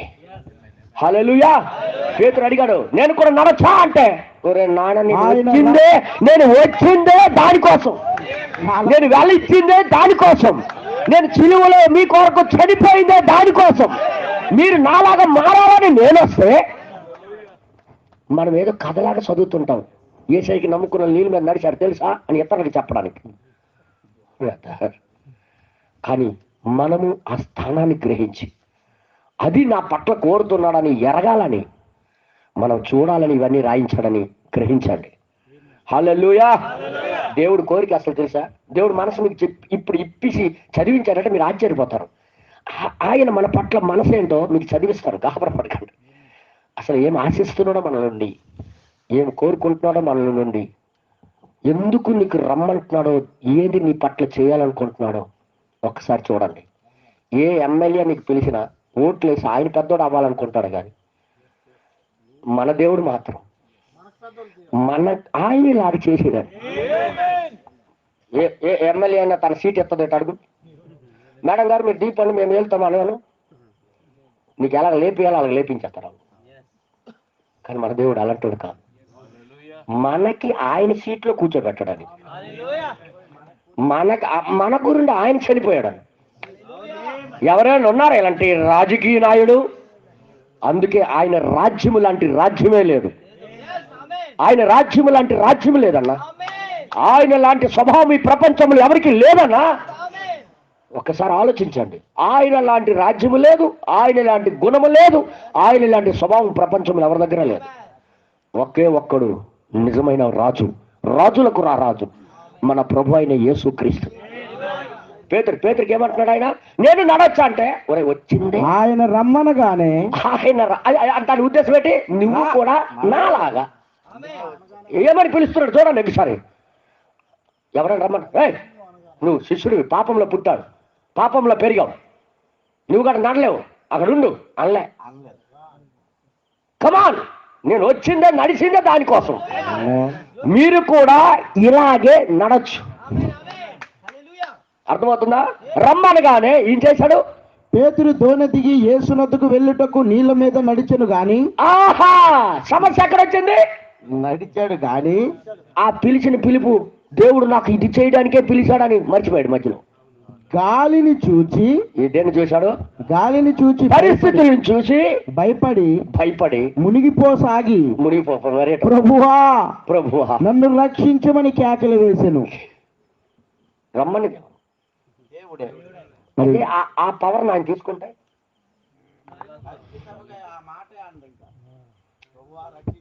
అంటే మనకి ఇవన్నీ ఎందుకు చూపిస్తున్నాడంటే, మనకి కూడా ఆయనలాగా చెయ్యాలనే కోరికతోనే ఇవన్నీ రాయించాడు.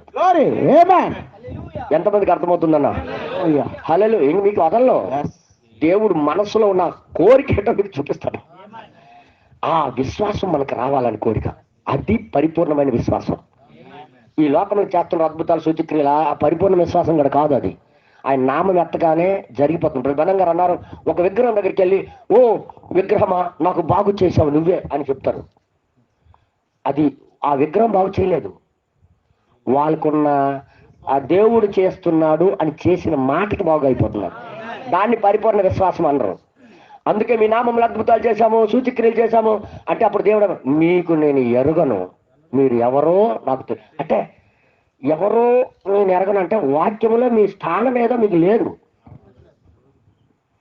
కానీ గుర్తించేవాడికి పవర్ ఎక్కడి నుండి వస్తుందో తెలుసా? నీకు తెలియకుండానే పలకడం ప్రారంభిస్తావు. హల్లెలూయా. అంటే నీకు ఏ అధికారం ఉందంటే, 10,000 రూపాయలు నా జోబులు ఉంటే 100 రూపాయలు ఖర్చు పెట్టడం పెద్ద విషయం. ఒకసారి ఆలోచించండి. 10,000 నా జోబులు ఉంది, 100 రూపాయలు అవసరం వచ్చింది, భయపడతాను ఏమైనా? ఎందుకు భయం లేదు? నా దగ్గర ఉంది, చూశాను, నా దగ్గర ఎంత ఉందో నాకు తెలుసు, నా సామర్థ్యం నాకు తెలుసు. ఏమైనా అనుమానం వస్తుందా ఖర్చు పెట్టడానికి? 100 రూపాయలు తీసేస్తే మొత్తం డబ్బులు అయిపోతాయి అని అనుకుంటానా? ఎంత ఉందో నాకు తెలుసు. నేనేమాత్రమైనా అనుమానం పడతానా? మాట్లాడుతున్నా అర్థం చేసుకోండి. ఏమైనా భయపడతానా? ఏమైనా జంకుతానా? ఏమైనా అనుమానం వస్తుందా? చాలా ఎంత ధైర్యంగా ఉంటానంటే అంత ధైర్యంగా ఉంటాను. బ్రహ్మణం గారు అంటున్నారు, ఒక బానిసగా అమ్మబడిన ఒక రాజకుమారుడు అందరు బానిసలాగా లేడట. ఆయన చెప్పాడు కదా ప్రవక్త, గుర్తుండమేమో, బారు ఇరుచుకొని ధైర్యంగా ఉన్నాడు. ఒక కొనుక్కునుడు వచ్చాడు, అతనికి ఏమైనా వేరే ఫుడ్ పెడుతున్నామంటే లేదు, వేరే రూమ్ ఇచ్చామంటే లేదు, వేరే బట్టలు ఇస్తాను అది లేదు. మరి ఏంటి ఆయనకి నాకు కావాలంటే ఆయన గట్ట అమ్మడం గట్ట అవ్వదు, ఆయన అమ్మడం. మరి ఏంటి అతనిలో డేరింగ్ ఏంటనంటే, ఆయన పక్క దేశంలో వాళ్ళ డాడీ రాజు అట. పక్క దేశంలో వాళ్ళ నాన్న రాజు కాబట్టి ఇక్కడ బానిసలాగా ఉండట్లేదు, ఎక్కడ రాజులాగే నడుస్తున్నాడు ఆయన. అంటే ఆయన స్థానం మీద ఆయనకి తెలిసినప్పుడు ఆయనకి ఎంత ధైర్యం వస్తుంది చెప్పండి మీరే. నేను ఎక్కడున్నా రాజే, దేవుడు కుమారుడు కూడా అంతే.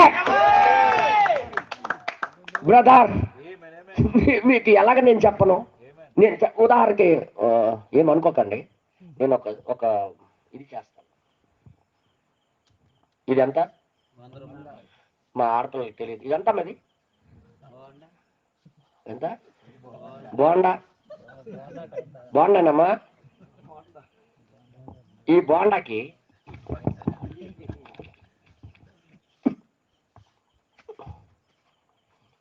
నలిపి పడేశాను. అయినప్పటికీ మాట్లాడరేటీలు దాని విలువ అదే. ఏమే దాని విలువ 100. ఇప్పుడు నలిపిసానయ్యా, కాలు కింద పెట్టి తొక్కానయ్యా. 100. అలాగే దేవుడు తన చిత్తంలో ఉన్న పిల్లలకి ఆమేన్. సాతానుడు ఎంత తొక్కినా, Glory, hallelujah. ఎంత పాపములో మునిగినా దేవానికి వారికి మాత్రం నా కుమారులే రావాలని చూస్తాను ఆయన. కానీ వారు ఆ స్థానం ఎరిగి ఉండాలని కోరికానికి దేవుడు నామానికి మహిమ కలుగును గాక. ఇప్పుడు చెప్పండి, హల్లెలూయా. నలిపినా నేనేం చేశాను? ఇది ఎంత నలిపినా ఇది 100. 50 అయిపోదు, 60 అయిపోదు, 99 రూపాయలు అవ్వదు, 100 100. అందరూ చెప్పండి. మరి దేవుడు కుమారులు అంతే, దేవుని కుమారుడు అంతే. ఇప్పుడు ఏం చేశాను? నేను మళ్ళీ నలిగిపోయిన దానిని మళ్ళీ సాపు చేసి మళ్ళీ జోబులో పెడుతున్నాను. దేవుడు కూడా మన పట్ల అలాంటి ఆలోచన కలిగి ఉన్నాడు. ఎంతమందికి అర్థమవుతుంది? Note this point. దేవుడు రమ్మన్నది ఏంటి? నాలాగే నువ్వు నడు, నాలాగే మీరు చేయండి. మీరు కూడా చేయగలది. చేయడానికి మీ స్థానం మీరు ఎరగాలి. మీరు సందేహం నేను మానవండి, నేను పలుకుతే ఏటవుతుంది, నీకు ఏ వాక్యం కనబడలేదు, నీ గూర్చి దేవుడు పలికిన మాట నువ్వు తీసుకోలేదు, నీ గూర్చి దేవుడు పలికిన మాట నీకు తెలిసి ఉంటాయి. నీకు ఎంత ధైర్యం తెలుసా? ఉదాహరణకి ఒకరోజు నేను బొబ్బిలి బేబీ నాయుడు గారు మా అబ్బాయి కోసం సీట్ కోసం ముందు వెళ్ళాము. ఆడ సర్టిఫికెట్ పట్టుకొని ప్రిన్సిపల్ దగ్గరికి వెళ్తే బుర్రంగానేగా ఏ నెలలో తీసుకొచ్చాను చదివించాను, ఆగస్టు నెలలో తీసుకొస్తావు, జూన్ నెలలో తీసుకురావాలి, ఆగస్టు నెలలో తీసుకుంటే ఎక్కడ అని తోసాడు. మా ఊరు మొఖం చూశాను, నాన్న సీటు దొరకలేదురా, నువ్వు లేట్ చేసావు, ముందని చెప్పలేదురా నాన్న అంటే, నాకేం తెలుసు నాన్న, ఇప్పుడు ఇచ్చారాలు, ఏడు చేయాలా అన్నాడు. బేబీ నాయన గారి దగ్గరికి వెళ్ళాను. అక్కడ మా ఊరు రాజుగారు దొరగారు ఉన్నారు, వాళ్ళు అక్కడ పని చేస్తాడు. ఆయన దగ్గరికి వెళ్ళాను ఫస్ట్, జగ్గారావు గారు అని. ఆయన దగ్గరికి వెళ్ళి, సార్ నా కొడుక్కి టెక్ సీట్ లేదు, ఎక్కడ ఏంటి మా పరిస్థితి ఏంటి అని అడిగాను. ఏం చేశారు ఎంతవరకు? సర్లే మా ఊరు నేను చెప్తాను, రాజుగారి దగ్గరికి వెళ్ళాను. నేను లోపలికి వెళ్ళాను, చీకట్టు ఇలా రా, ఏంటి మా అబ్బాయికి సీటా పని తీసి రాశాడు. రాసి ఈ సీటు పట్టుకుని వెళ్ళి ఐటీఐ ప్రిన్సిపల్ దగ్గరికి వెళ్ళన్నాడు. సీట్ ఎప్పుడైతే దొరికిపోయిందో నేను జోబులో చేపెట్టి డైరెక్ట్గా వెళ్ళాను. ఇవన్నీ కూడా వర్తమానం చదివిన తర్వాత నాకు గుర్తొచ్చాయి. ఇవన్నీ నాకు ఒక రాజు చీటీ రాస్తేనే ఎంత పవర్ వస్తే, నా గూర్చి దేవుడే రాసిస్తే నాకేమైనా ఇది ఉంటుందా? ఇప్పుడు పో అన్నాడా? ఇప్పుడు ఈ సీటు ఇలా పట్టుకొని వెళ్ళి ఇలాగేం చేశానంటే, సార్ మీకు బేబీ నాయన గారు ఇచ్చారండి అన్నాను. ఇలా తీశాడు. అక్కడికి ఎందుకు వెళ్ళిపోయావు? నువ్వు అంటే అక్కడికి వెళ్ళిపోవడం వినేంటి? మా దగ్గర రావచ్చు కదంటారు. ముందు వస్తుంది ఏంటి పారిసారు సార్ మీరు అన్న, ముందు వస్తే ఇప్పుడు నాకు పవర్ ఎక్కడి నుండి వచ్చింది? నేను అంటాను, రాజులకు రారాజు, ప్రభువులకు ప్రభు, యాజకుల్లో ప్రధాన యాజకుడు నా గూర్చి పలికిన మాట నేను తీసుకున్నప్పుడు నాకెవడండి అడ్డుతాడు? నమస్కారం చేసి తీసుకున్నాడు. నేను ఒకరోజు గేటు మామిడికాయలు పట్టుకొని లారీతో వెళ్తున్నాను. బొబ్బిలి గేటు దగ్గర ఆపాడు. నాకు ఇది ఏంటంటారు దానికి, వేబిల్ ఏది అని అడిగారు. వే అంటే త్రోవ, ఎక్కడి నుండి ఎక్కడికి వెళ్తున్నాం అనేది వేబిల్ రాయాలి. వేబిల్ మనకు తెలియదు. మా ఊర్లో మనకెందుకు అడ్డుతారని నేను వెళ్ళిపోయాను తుస్సుమని. అక్కడ ఆపేశారు. అక్కడ ఆపేసిన తర్వాత ఏమన్నారు తెలుసా? ఏ బిల్ ఏది అని అడిగాడు. నేను అన్నాను, బుబ్బుల్లో ఉన్నోళ్ళకి ఏ బిల్లు అంటే మాది కోంట బిల్లు అంటే కోంట బిల్లు ఏ పళ్ళు మాకేం తెలుస్తుంది. ఏ బిల్లు ఏదంటే బండి పెట్టే పక్కకు అన్నాడు. బండి పెట్టావా ఫోన్ చేస్తాను అన్నాను. ఎవరికి చేస్తాను? బేబీ నాన్నకి చేస్తాను. ఎవరు అనుకోండి నువ్వు బేబీని అంటారు మనిషిని నేను. నాకది ఆపుతావా అన్నాడు. సరే మీరు ఎవరైనా నాకు అలా భయపెట్టేస్తారేటండి మీరు అన్నాడు. అంటే అంటే ఈ జడుపు ఎప్పటి నుండి వచ్చింది ఏంటి? నా ఫోన్ ఎత్తగా ఆయన ఫోన్ నెంబర్ నా దగ్గర లేదు. నేను ఉట్టినే అన్నాను. నాకు అప్పుడు గుర్తొచ్చింది అంత్యకాలపు అభిషక్తులు అంటే ఏటో. యేసయ్య వాళ్ళ దగ్గర లేడు, ఆయన పేరు చెప్పి దయ్యాలకు భయపెట్టేస్తున్నారు వీళ్ళు. అర్థమైంది మీ అందరికీ? కానీ స్వయంగా తన గూర్చి రాసిన లెటర్ కలిగినోడైతే ఎంత పవర్ ఉంటుందో ఒకసారి ఆలోచించండి. వాక్యములో మన స్థానం మనం కనుగొనేటప్పుడు మన లోపల ఏ సందేహం ఉండదో ధైర్యంగా మనం ఏదైనా చేయగలం బ్రదర్. ఏ రోగంతోనైనా మాట్లాడగలం, ఏ దయ్యంతోనైనా మనం మాట్లాడగలం. సందేహించకుండా దేవుడు చేసినట్టుగా మనము చేయగలం. ఆ స్థితికి రావాలనే దేవుడి యొక్క ఆకాంక్ష. అంతేగాని కూర్చొని వెళ్ళిపోయి 1-2 గంటలు కూర్చొని తగిలి తినుకొని వెళ్ళిపోవడానికి కాదు ఈ కూటాలు. దయచేసి అర్థం చేసుకోండి. నేను ఈ 2 కూడా నా జీవితంలో జరిగాయి. ఒకటి ఫోన్ నెంబర్ లేకపోయినా బేబీ నాని గారి పేరు ఎత్తితే చాలు. ఆయన ఉద్యోగం వేసినోడు ఆయనే. గేటు దగ్గర బేబీ నాని సార్ ఇప్పుడు చెప్పండి మాటలు చెప్పండి ఉట్టినే నేను చెప్తాను, నువ్వు నాటకాలు చెప్తాను. గేట్ ఎత్తిస్తాడు. వెళ్ళిపో అమ్మ నాయన ఎలా పనిచేసింది అలాగ అనుకున్నాను నేను. అంటే ఉదాహరణ చెప్తాను. దయ్యాలు కూడా యేసుక్రీస్తు నామం పేరు పెట్టి వాళ్ళ దగ్గర దేవుడు లేకపోయినా మాట్లాడరేటి. అసలు బేబీ నాని నెంబరే లేదు నా దగ్గర. లేకపోయినా ఆయన పేరు ఎత్తేసరికి గేట్ ఎత్తేస్తే ఇక్కడ పర్లేదు ఆగిపోద్దగలనుకుంటుంటాం మనం. ఈ గేటు దగ్గర ఆగిపోయి వదిలేశాడు. అలా బరంపురం గేటు దగ్గర అక్కడ గ్యారంటీ బిల్లు ఉండాల. అలాగే దేవుడి దగ్గర ఎత్తబాటు దగ్గర మాత్రం ఖచ్చితంగా నీ దగ్గర బిల్లు ఉండాలను. ఎంత మీకు అర్థమయ్యే భాషలో చెప్తున్నానన్నా. ఇవన్నీ చెప్పని అవసరం లేదు, జరిగిపోయినవి అవి. కానీ ఎందుకు చెప్తున్నానంటే మీకు అర్థం అవ్వాలని. మన దగ్గర మన గురిని రాయబడిన లెటర్ ఉంటాయి, మన గూర్చి రాయబడిన మాట, మన గురిని పలికిన మాట, మన గూర్చి దేవుడు ఉద్దేశించిన మాట నేను తీసుకునేటప్పుడు నా దగ్గర గొప్ప శక్తి ఉంటుంది. నాకు ఆపే గేటుది ఏదీ లేదన్నా. ఆ విశ్వాసం రావాలని దేవుడు చూస్తున్నాడు. సందేహాలు మనకి. అసలు జ్వరం వస్తే ప్రార్థన చేసుకుంటుంటే తగ్గుతలేదు, అస్తమానం చూసుకుంటుంటాం. ఇక్కడ మనకు పరిపూర్ణ బ్రహ్మణం గారు అన్నారు, నీకు స్వస్థపరచబడ్డానికే విశ్వాసం లేదు. ఎత్తబోటి విశ్వాసం ఎక్కడ? స్వస్థపరచబడ్డ విశ్వాసం చిన్నది. నువ్వు ఎత్తబడ్డానికి ఎలాగ నువ్వు వెళ్ళిపోతావు? కాబట్టి యేసు ప్రభులో ఇంత పిసరంత సందేహం లేదు, సముద్రంలో మునిగిపోతానని భయము లేదు. మాట్లాడు చెప్పండారా. ఆయనకు ఒక రోజు పట్టుకోవడానికి వచ్చారు. పట్టుకొని వచ్చి మొత్తం సైన్యమంతా ఆయన మీద పడిపోయారు ఆ గెచ్చమని తోటలోని. ఎవరు నువ్వు అంటే నేనే వేసినాను. వెనకాల దూపుడు పట్టారు వాళ్ళందరూ. ఇక మాట్లాడు అంత పవరా. కింద పడ్డారు. ఆయన అనుమతిస్తేనే కానీ ఆయన పట్టుకోలేకపోయారు. ఒరే నేను వచ్చిందే దానికోసం, ఆ లేఖనం నెరవేర్చడానికి, తీసుకెళ్ళండి అని ఇచ్చినంత వరకు వాళ్ళు పట్టుకోలేకపోయారు. పేరు పలకగానే బోర్లా పడిపోయారు వెళ్ళి.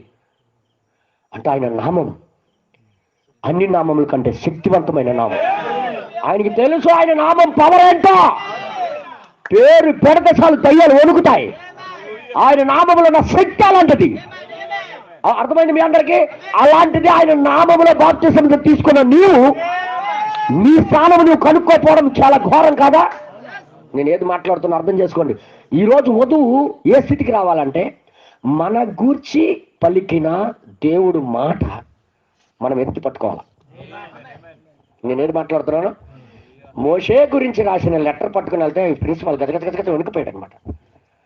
అర్థమైంది మీ అందరికీ? మోషే పేరు రాసింది లెటర్ మీద. లెటర్ బొమ్మాలి మోషే కామటిపల్లి జాయిన్ చేసుకుని ఎడం చేత్తో రాశాడు. బేబీ నాన్న గారు ఏ చేత్తో రాస్తారు తెలుసు కదా, ఇంటికి వెళ్ళాను చూడండి సార్. ఎడం చేత్తో దొల్ల కొట్టేశాడు. ఇంగ్లీషే ఇది చూపించాడు. నాయన చూపించగానే వెంటనే జాయిన్ చేసుకున్నాడు. నా ఫీజు అడగలేదు, ఏం అడగలేదు. ఇప్పుడు నేను వచ్చాను క్లాసులకు వచ్చాను అన్నాడు. నిన్న గెంటిస్తావు, ఈరోజు వస్తే ప్రేమించావు, క్యా బాత్ హై అంటే మాకు రాసిన లెటరు, అధికారి రాసిన లెటరు, అక్కడ ఉన్న పని చేసిన శక్తి రాసిన లెటరు నా దగ్గర ఉంది కాబట్టి నాకు గొప్ప ధైర్యం వచ్చింది. హల్లెలూయా, హల్లెలూయా. అర్థమైంది మీ అందరికీ? ఇంకొక విషయం చెప్తాను ఈరోజు, యథార్థం చెప్పాను, నేను ఎందుకు చెప్తున్నాను. మినిస్టర్ గారు ఒక ఎస్సీ వాడు ఉండేవాడు, అతని పేరు ఏం పేరు మర్చిపోయాను నేను. కాంగ్రెస్ ప్రభుత్వం ఉన్నప్పుడు ఆ మినిస్టర్ గారి దగ్గర ఒక వ్యక్తి మన వ్యక్తి పనిచేసేవాడు. డబ్బులు తీసుకున్నాం మన దగ్గర 30,000. మీకు లెటర్ పంపిస్తాను, ఆ ఉద్యోగం మీకు అయిపోయినట్టు చేస్తాను అనుకో, మా దగ్గర డబ్బులు తీసుకున్నాడు. డిఎంహెచ్ఓ దగ్గరికి వెళ్ళిపోండి అని అన్నాడు డైరెక్ట్గా. మేమే డిఎంహెచ్ఓ అంటే మామూలుగా అడగాలనుకుని డైరెక్ట్గా వెళ్ళిపోయాము. పెద్ద హాలు, ఏసీ రూమ్ ఉంది. వెళ్ళిపోయి 2 జోబులు చేతిలో పెట్టుకుని వెళ్ళగలుగుతాం. ఎవరు మీరు అన్నాడు. మేము పలానా వాళ్ళు వచ్చాం. ఏం మీకు ట్యాక్స్ రాలేదేంటి అని అంటున్నాం మేము. ఎవడరా ఇల్లు పట్టుకుంటా అన్నారు. మాకు గజగజ వణుకుపోయి చూసేటారు. అంటే మన కాగితాలు ఇవ్వలేదు, డైరెక్ట్గా వెళ్ళిపోయాం. ఫ్యాక్స్ ఇంకా అప్పుడు చేయలేదు, అక్కడ ఇచ్చాము. ఎక్కడికి తెలియదు కదా. డిఎంహెచ్ఓ దగ్గరికి వెళ్ళి మాట్లాడుతున్నాం. మావాడికి పోస్ట్ చేయమన్నారు మీకు అని అంటున్నాను నేను డైరెక్ట్గా. మావాడికి ఉద్యోగం ఇమ్మన్నారు మీకు. మీరెవడు ఎవడు ఏంటి మీకు కడ ఎవరు రాని లోపలికి రానిచ్చారు మీకు అనుకుని అంటున్నారు నాకు. 5 నిమిషాల తర్వాత ఆయన ట్యాక్స్ వచ్చింది. ఇందాక కుర్రోళ్ళు వచ్చారు, గెంటిశారు బయటికి, మాకు బయటికి గెంటిశారు అనమాట. ఇందాక కుర్రోళ్ళు వచ్చారు, లోపలికి వెళ్ళండి అంటాడు. ముందు చెప్పరు, మినిస్టర్ గారి దగ్గర నుండి వచ్చింది అది. ముందు చెప్పరా, ముందు చెప్తే మీరు మాట విన్నట్లు గెంటి పారేస్తున్నారు సార్. ఏంటి సార్ ఏంటి, ఖాళీ లేవయ్యా ఎలాగిచ్చేస్తాం అని ప్రేమగా మాట్లాడుతున్నాడు. ఓరే నాయన, ఒక చిన్న అధికారికి లంచం ఎత్తే ఎంత పవర్ పని చేస్తుంది అనమాట. బ్రదర్, లంచం ఇవ్వకుండా నీ కోసం తిరిగి వెళ్ళిచ్చి ఆయన నీ కొరండి రాయబడిన నీ స్థానం నువ్వు తీసుకోవాలని కోరికతో ఆయన పిలుస్తూ ఉంటే మనం ఎక్కడి వరకు వచ్చామంటే సంఘానికి వెళ్ళడం, హల్లెలూయా పాడడం, దేవుడికి స్తోత్రాలు చెల్లించడం, 2 పాటలు పాడడం, గంటన్నర కూర్చొని వాక్యం వినడం, అయిపోయింది భక్తి అనుకుంటున్నాం మనం. నో, దానికోసం మనకి పిలవలేదు. మన పట్ల ఆయన ఉద్దేశం అది కాదు. ఆయనకున్న పవర్, ఆయనకున్న శక్తి, ఆయనకున్న ఏ స్వభావం ఉందో, ఏదైతే చేయగలడో మన చేత కూడా చేయించడానికే. అంటే మన ఆయన చిత్తం, ఆయన పనిని మనం జరిగించడానికి ఆయన వెళ్ళిచ్చాడు. ఉదాహరణకి మేము చెప్తున్నాం, మీకు బండి ఉంది, 500 రూపాయలు పెట్రోల్ పోసావు దానికి, దేనికి? ఇంట్లో కూర్చోబెట్టండి. పెట్రోల్ ఎందుకు పోయించావునా? ఓహో, పెట్రోల్ చల్లగంటకు లోపల వేసి ఇంట్లో పెట్టుకోవడం, ఏదో దాని ద్వారా చేయటానికి. మరి దేవుడు ఆయన వెళ్ళిపోయి ఆయన ఆత్మ మన దగ్గరికి పంపించాడంటే దేనికోసం? ఏదో మన చేత చేయించడానికే కదా. పరిశుద్ధాత్మ ఎందుకు పంపించాడంటే ఆయనలాగా మనము కూడా చెయ్యాలని, అవ్వాలని, ఆ స్థానం మనం తీసుకోవాలని, మన స్థానం మనం తీసుకోవాలని దేవుడు పిలుస్తున్నాడు. వీళ్ళకి ఎందుకు చూపించాడు ఆ చెట్టు? మీరు కూడా నాలాగా చెయ్యొచ్చు. పేతురు, నువ్వు కూడా నాలాగా నడచ్చు. అందరూ చెప్పండి. ఓ విశ్వాసులారా, మీరు కూడా ఆయనలాగా చెయ్యొచ్చు. ఎప్పుడు? నీ గూర్చి రాయబడింది నీకు దొరకాలి. ఇన్ని మాటల్లో, ఇన్ని వాక్యాల్లో, ఇన్ని పేజీల్లో నీ గూర్చి ఎక్కడుందో నువ్వు కనుక్కున్నంత వరకు ఎత్తబాటు జరగదని గుర్తెట్టుకో. దేవుడు నామానికి మహిమ కలుగుగా. వెలుగుతుందా మీద నిలబడుతుందా? నేను ఏది మాట్లాడుతున్నా కొద్దిగా ఈరోజు కొద్దిగా ఆలోచించి మాట్లాడుతున్నా, దయచేసి వినండి. హల్లెలూయా. అప్పుడు యోహాను సువార్త 14 అధ్యాయం 12వ వచనంలో ఏమంటాడు చూడండి యేసయ్య. ఒకసారి ఈ మాట బ్రదర్ బనం గారు వర్తమానాలు అన్నింటిలో వినియోగించాడు. ఈ మాట చూడండి ఒకసారి. యోహాను సువార్త. నేను తండ్రి యొద్దకు వెళ్ళుచున్నాను. ఎందుకు వెళ్తున్నాడట? ఎందుకు వెళ్ళిపోతున్నాడు ఆయన తండ్రి దగ్గరికి? ఆయన ఇలాగ మరి శరీరంలో ఉంటే వీళ్ళలో ఉన్న ఆత్మ ఇంకొకరి దగ్గరికి వెళ్తుంది. అందుకే ఈయన తండ్రి దగ్గరికి తండ్రి యొద్దకు వెళ్ళుచున్నాను కనుక నేను చేయు క్రియలు నా యందు విశ్వాసం ఉంచువాడును చేయును. ఆయన ఉద్దేశం ఏంటన్నా చెప్పండారా? ఆయన ఉద్దేశం ఏంటి అసలు? ఆయన చేసినట్టుగా ఆయన యందు విశ్వాసం నమ్మిక కలిగిన వాడు కూడా చేయాలనే కదా. ఆమేన్. ఇంకోసారి వాటి కంటే మరి గొప్పవి చేయించడానికి అతడు చేయునని మీతో నిశ్చయముగా చెప్పుచున్నాను. అంటే దేవుడు మనసులో ఏముంది మన పట్ల? అయితే ఆయనలాగా మనము చేయాలని. ఎంతమందికి అర్థమైంది ఈ మాట? అంతేగాని కూర్చొని వెళ్ళిపోవడానికి కాదు. సంగమా గుర్తెరగండి, మనము ఆయనలాగా చెయ్యాలనే ఇవన్నీ రాయించి పెట్టాడు. అయితే మన గురించి రాయబడింది మనకి ఇంక తెలియట్లే. అర్థమైంది మీ అందరికీ? యోహాను సువార్తలో నేను చెప్పినట్టుగా నేను చేసిన క్రియలు వాడు చేస్తాడు. ఆయన ఏమేమి చేశాడు? నీటి మీద నడిచగలిగాడు, పలుకుతే జరిగిపోయాడు, సృష్టించగలడు, బాగు చేయగలిగాడు, కళ్ళు లేనివాడు కళ్ళు ఇచ్చేసాడు, చెవు లేనివాడు చెవులు ఇచ్చాడు, కంటివాడికి గువ కాలు ఇచ్చాడు. ఏదైనా చేయగలం. అంటే మేము కూడా చేయగలమా? చేయగలం. ఎప్పుడు?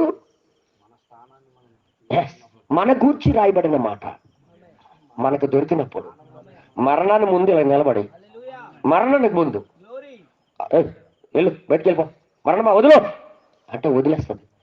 ఆ స్థానం సంఘానికి రావాలని దేవుడు ఆశిస్తున్నాడు. దానినే పరిపూర్ణమైన విశ్వాసం అంటారు. పరిపూర్ణ విశ్వాసం నీ స్థానం నీకు తెలిసినంత వరకు విశ్వాసం రాదన్నా. నేనేం మాట్లాడుతున్నా అర్థం చేసుకోండి. అర్థమైంది మీ అందరికీ? నేను ఎందలోకి వెళ్ళినా ఒక డౌట్ ఉండేది. నీ బ్యాంకులకు వెళ్ళినా నేను అనుమానిస్తుంటాను. చూడు నేను వెళ్తున్నా, నేను వెళ్ళగానే ఆడు లేచి వెళ్ళిపోతాడు. మీకు కూడా అలగడుతున్నానా? మనం వెళ్ళగానే అందరికీ టప టప టప టప పని అయిపోవడం. నా దగ్గరికి వచ్చి కానీ అలా ఆవిడ ఫోన్ చేస్తుంది. హలో హలో, నాకు మండిపోతుంటది కింద నుండి మీదకి. అంటే నా అనుమానమే అది నిజమవ్వడం నేను చూస్తుంటాను. అర్థమైంది మీ అందరికి? ఎందుకంటే నాకు డౌట్ అన్నా.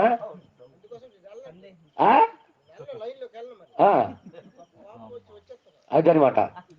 ఎవరికి నష్టము? అర్థమైంది మీ అందరికి? వెళ్ళడాట ఇంటికి వెళ్ళిపోతాడట, మేమేటి చేస్తాం దానికి. అర్థమైంది మీ అందరికి? నేను వెళ్ళగానే నేను ఎన్నోసార్లు బస్సు కండక్టర్ నేను ఎక్కినా నా దగ్గరికి వస్తేనే పేపర్లు అయిపోతాయి. అదిగో చూడు, ఆయనకి కొద్ది బెదరా చూడు బెదరా అంటే ఆయన చల్లే పచ్చాడు మనిషిని. అంటే నా దగ్గరికి వస్తే అంటే నాకు డౌట్ ఎప్పుడు వచ్చిందో అది జరగడం ప్రారంభిస్తుంది. ఇక అదే చూడండి, ఆ డౌట్ విశ్వాసం. ఏదైతే డౌట్ పడతానో అదే జరిగిపోద్ది. ఇక ఎందుకు వస్తుంది? అవతల సరికాదనమాట. నేను ఒకసారి ఫారం నింపుకొని రా అంటాడు ఆ బ్యాంక్ తోడు. ఫారం నింపుకొని వస్తే ఎందులో ఏది ఇంకా తిరిగి ఇచ్చేస్తాడుగా అని వీళ్ళకి పెడతారా? పెట్టగానే తిరిగి మళ్ళీ ఇచ్చేస్తాడు. ఇంకా రాసుకొని తీసుకురా, రే ఇంకా 5 తర్వాత ఇంకెళ్ళాలా ఏంటి బాధ. అంటే నేను ఏది డౌట్ అంటే నాకు ధైర్యం చాలట్లేదు. నేను అన్నీ కరెక్ట్గా రాశానని నేను చూడగలిగితే అంటే దాని ప్రకారం నేను ఎంత ధైర్యం ఉంటుంది. మన పని మీద మనకు ధైర్యం ఉన్నప్పుడు అన్ని కరెక్ట్గా రాశానయ్యా, ఎందుకు ఇంకా రిజెక్ట్ చేస్తాడని ధైర్యం ఉంటాయి. చేయి పెట్టి నింపి ఇదే అంటాం.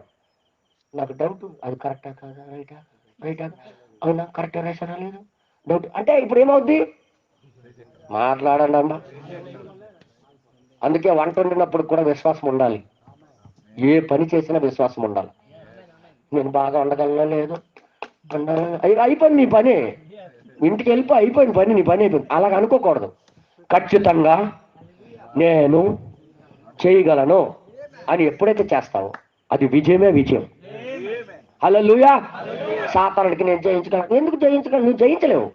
కానీ దేవుడు మాట ఇచ్చాడు కాబట్టి ఆ మాట తీసుకొని నువ్వు ముందుకెళ్ళు, వాడు పారిపోకపోతే అడుగు.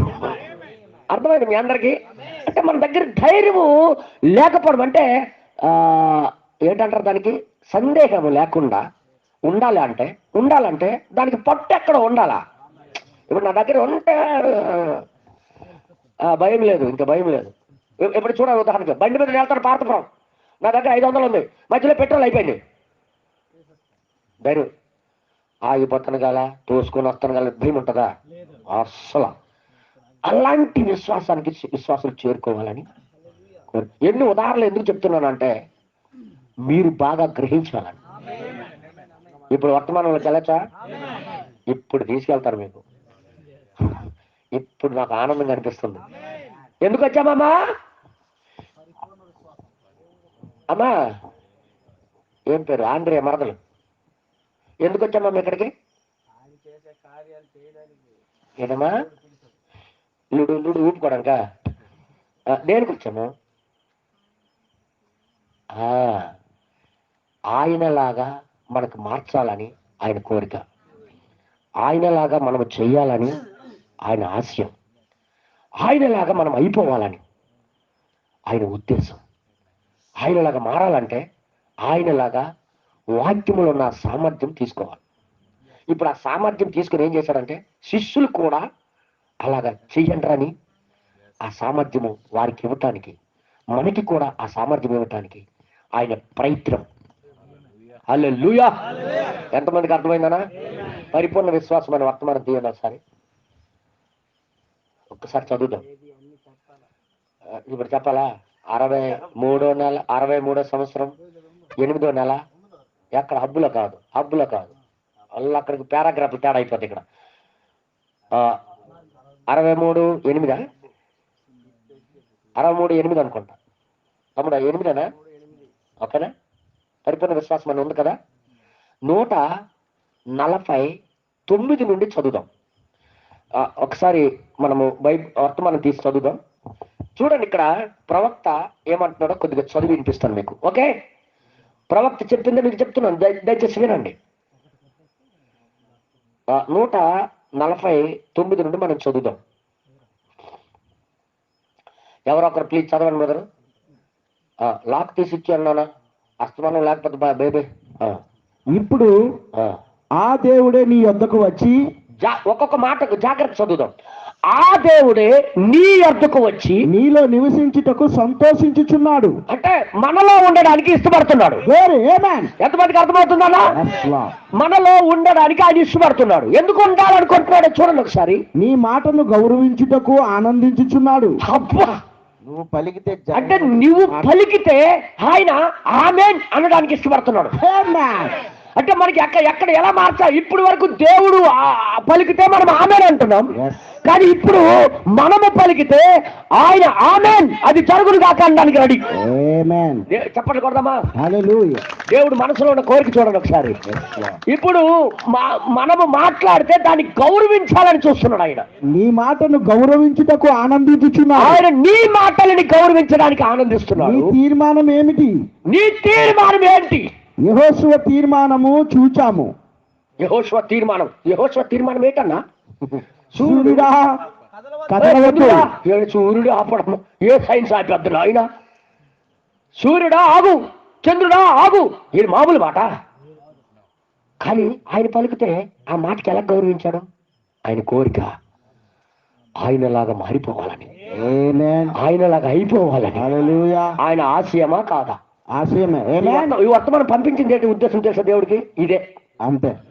ఎంతమందికి అర్థమైందన్నా? ఓ ప్రభువా, హల్లెలూయా! ఇప్పుడు చూడండి, మన మాటలకి ఆయన గౌరవించాలని చూస్తున్నాడు. మీరు కూడా పలుకుతే నేను గౌరవిస్తానయ్యా, ఆనందిస్తూ. కానీ మీ స్థానం ముందు ఎరగండి, తీసుకోండి, ఎత్తుకోండి ఆయుధం. తర్వాత ఇంకా రాయబడి చూడండి ఒకసారి. సూర్యుడా కదలవద్దు. అది అక్కడే నిలబడేను, అక్కడే నిలబడిపోయింది అది. ఆమేన్. దానికి దేవుడు ఏమన్నాడంటే ఆమేన్, నిశ్చయంగా. ఎందుకంటే మన లోపలుండి ఆయన మాట్లాడాలని, మన లోపల ఆయనలాగా అయిపోవాలని మనకి ఆశ, ఆయనకి ఆశ. చూడండి ఒకసారి ఇంకా తర్వాత మోసే యొక్క తీర్మానం ఏమిటి? మోసే యొక్క తీర్మానం ఏంటి? నది పైన కర్రేసి దారియుము అని అడిగాను, అరే అది తెరవబడెను. ఎలా తెరబడిపోయిందయ్యా? ఆయన నివసించడానికి ఇష్టపడ్డాడు. అవును, ఇప్పుడు మోసే చిన్న దేవుడు అయిపోయాడు. అవును, ఆయనకి పంపించినప్పుడు నువ్వు దేవుడివి, ఫరోకి నువ్వు దేవుడివి, నీకు ప్రవక్త మీ అన్న. ఆ స్థానం ఆయన తీసుకున్నాడు. ఆయన స్థానము ఈయనకి ఇస్తున్నాడు ఏంటి? దేవుడికైతే ఒక ప్రవక్త ఉంటాడు, మాట్లాడరేటి, కానీ మోసకి చేస్తాడేటన్నా. అంటే తను పిలిచిన వారందరికి కూడా ఆ విధంగా చూడాలని ఆయన కళ్ళు, ఆయన దృష్టి, ఆయన ఆలోచన. చూడగలుగుతున్నారా? అందుకే పేపర్ చదివినట్టు చదవకూడదు. ఈ వర్తమానాలు వచ్చిన బాధ. ఇందులో మనకి దేవుడు దాచిన మెటీరియల్ మనం చూడగలగాలి. చూడండి ఒకసారి, చూడండి. చూసారా? అది తెరవబడిను, అది తెరవబడిపోయింది. అడిగినది జరిగెను, అది అడిగింది జరిగిపోయింది. ఈ పర్వతమును కదిలిపోమ్మని చెప్పి హృదయములో సందేహించరాదు, నీవు చెప్పినది జరుగునని నమ్మవలెను. ఎప్పుడు నమ్ముతావు? వాక్యములో నువ్వు చూసుకునేటప్పుడు. ఓకే, నెక్స్ట్ తర్వాత అప్పుడు అది జరుగును, అది జరుగుతుంది. నీవు అనుకున్నదే జరుగును, నీవు అనుకునేదే జరుగుతుంది. నువ్వు తిరిగి వాక్యములోనికి వచ్చేదవు. నువ్వు తిరిగి అంటే ఎక్కడికి వస్తావు? మళ్ళీ వాక్యములో నువ్వు ఎక్కడ ఉన్నావు? అక్కడ ఉన్నాను కాబట్టి నేను అక్కడికే వచ్చాను. నేను ఇప్పుడు ఎక్కడికి వచ్చాను? నువ్వు వాక్యము దగ్గరికి వచ్చావు. వాక్యము నీ స్థానమై ఉన్నది, వాక్యమే దేవుడై ఉన్నాడు. ఇప్పుడు నువ్వు కూడా ఏమై ఉన్నావైతే దేవుడే. దేవుడు నామానికి మహిమ కలుగునుగా. తర్వాత ఇంక రాయబడింది, ఇది వెన్న తీసిన పాలు వలే లేదు. అరే ఇది చిక్కటి పాలన్నా. అవును, పాలులో ఎన్న తీసేస్తే పలసపడిపోద్ది. కానీ వాక్యం అలా లేదు, పవర్ లేదుగా, మారలేదు. ఇంకా ఆ పవరే కలిగి ఉన్నది వాక్యం. ఇంకా దేవుడు నామానికి మహిమ కలుగును కాక. వెన్న తీసిన పాలు ప్యాకెట్ పాలు, అందరగట్ట ఎన్నగట్ట లేదు, ఉట్టు పాని ఉట్టు అదే తాగెత్తనం. కానీ ఈ వాక్యంలో మాత్రం ఎన్న తీయబడలే, పవర్ అక్కడే ఉంది. ఇంకా ఎంతమందికి అర్థమైందన్న? అది మనం తీసుకోవాలని. అదే నిన్ను సరిదిద్దును, అదే నీకు సరిదిద్దుతుంది. నీ తల మీద నుండి దాటిపోవద్దు, అది నీ ఎదురు దాటిపోని ఒకరు చూసుకో. నిజమగు విశ్వాసము దానిని ఇప్పుడే పట్టుకొనును. ఏ ఉద్దేశంతో మాట్లాడుతాడు అర్థమైందా మీ అందరికి? ఈ సినిమా ఎందుకు చూపిస్తున్నా? మీరు కూడా చేయొచ్చు. ఎండిపోయిన చెట్టు దగ్గర తీసుకెళ్ళి సినిమా ఎందుకు చూపిస్తున్నాడు ఆయన? మీరు కూడా అలాగే చేయవచ్చు. నిజమైన విషయాన్ని నువ్వు పట్టుకొని లాగితే అదే అయిపోద్ది. ఎప్పుడైతే పేతురు దగ్గరికి వెళ్ళాడో, ఆ యొక్క బంగారపు దేవాలయం దగ్గర అడుక్కున్న దగ్గరికి వెళ్ళి, మా దగ్గర వెండి బంగారాలు లేవు, కానీ మా దగ్గర ఏటుందో అది ఇస్తాం. వీళ్ళ దగ్గర ఏటుందన్న? వాక్యంలో వీళ్ళ స్థానం వీళ్ళ దగ్గర ఉంది. ఏదైతే వాగ్దానం చేశాడో ఆ వాగ్దానం వీళ్ళ దగ్గర ఉందన్న. ఎప్పుడైతే ధైర్యంగా లేచినాడు అన్నారు, ఏమైపోయింది? ఎంత సందేహం ఏం లేదేంటి? ఒక విశ్వాసి తన స్థానం ఆయన తీసుకునేటప్పుడు చాలా ధైర్యంగా ఉంటది. చెప్పండి కదా. హల్లెలూయా, హల్లెలూయా, హల్లెలూయా. తర్వాత ఇంక రాయబడి చూడండి ఒకసారి. స్నేహితుడా దానిని నేను చూచాను. ఏడు చూసారట? దానిని నేను చూచాను. స్థానం ఏదో, ఆ వాక్యం ఏదో నేను చూశాను అంటాడు బ్రహ్నాం గారు. చూశారు కాబట్టి ఆయనకి ధైర్యం. ఉడతలు లేని దగ్గర ఉడతలు కావాలని కోరినోడు ఎందుకు వచ్చింది అన్న ధైర్యం? ఆయనకి ఆ వాక్యం అనే స్థానం తీసేసుకున్నాడు. ఆయన నా ఎదుట ఇప్పుడు బైబిల్ తెరవబడి ఉన్నది. హల్లెలూయా. ఏం చూశారన్న బైబిల్లో? ఆయన గురించి రాయబడింది, ఆయన గూర్చి రాయబడింది, ఆయన గూర్చి రాయబడింది. ఆయన తీసేసుకున్నాడు అన్న. మలాకి 4 ఆయనకి కనబడ్డది, ప్రకటన 17 కనబడ్డది, లూకా సువార్త 17:30 ఆయనకి కనబడ్డది. ఈ కాలంలో చివరి దినాల్లో మీకు చేస్తానని మాట ఇచ్చాడు కాబట్టి అది ఆయన ఎత్తుకున్నాడన్న. పవర్ గా మారిపోయింది ఆయనకి. అది నెరవేరుటనే నేను చూచాను. ఎక్కడి నుండి తీసుకున్నాడు ఆయన? బైబిల్లో. అంటే మనకి కూడా బైబిల్ తెరవబడాలా? అది సత్యమని నాకు తెలియను, అది సత్యమని నాకు తెలుసు, అది జరిగినదని నేను చూచినట్లు చెప్పాను. అది జరిగినట్టుగా నేను చూసినట్టు చెప్పాను. తర్వాత ఏమంటాడు చూడండి ఒకసారి. అది అలాగూ కాని ఎడల ఈ వర్తమానము ముగియక ముందే నేను చనిపోవుదునని, ఒకవేళ నేను అది పట్టుకోకపోతే ఇక్కడ చచ్చిపోదునని పరలోకమందున్న దేవునికి తెలియను. అబద్ధం ఆడితే నిజం కాకపోతే ఇక్కడే నేను చచ్చిపోదును, పరలోకమున్న దేవుడు అది విషయం తెలుసు అంటున్నాడు ఆయన. నా అంతటా నేనే దాన్ని చూచాను. ఎంత ధైర్యం ఎక్కడి నుండి వచ్చింది? ఏం చూశాడమ్మా? దేవుడు ఎందుకు తన గురుండి ఏమి రాశాడో, తన మాట ఏదో, దేవుడు పలికిన మాట, తన గూర్చి పలికిన మాట ఆయన ఎత్తుకున్నాడు. అదే ఆయనకి శక్తిగా మారిపోయింది. యేసు గూర్చి రాయబడిన మాట ఆయనకి శక్తిగా మారిపోయింది. అందరు చెప్పండి హల్లెలూయా. ఎవరు గూర్చి రాస్తాడో వారు ఆ మాట తీసుకున్నప్పుడు గొప్ప శక్తిగా మారిపోతాడు. నాకు చెప్పండి, ఆ ప్రిన్సిపల్ దగ్గర ధైర్యం వెళ్ళడానికి ఏదో చేసింది నాకు.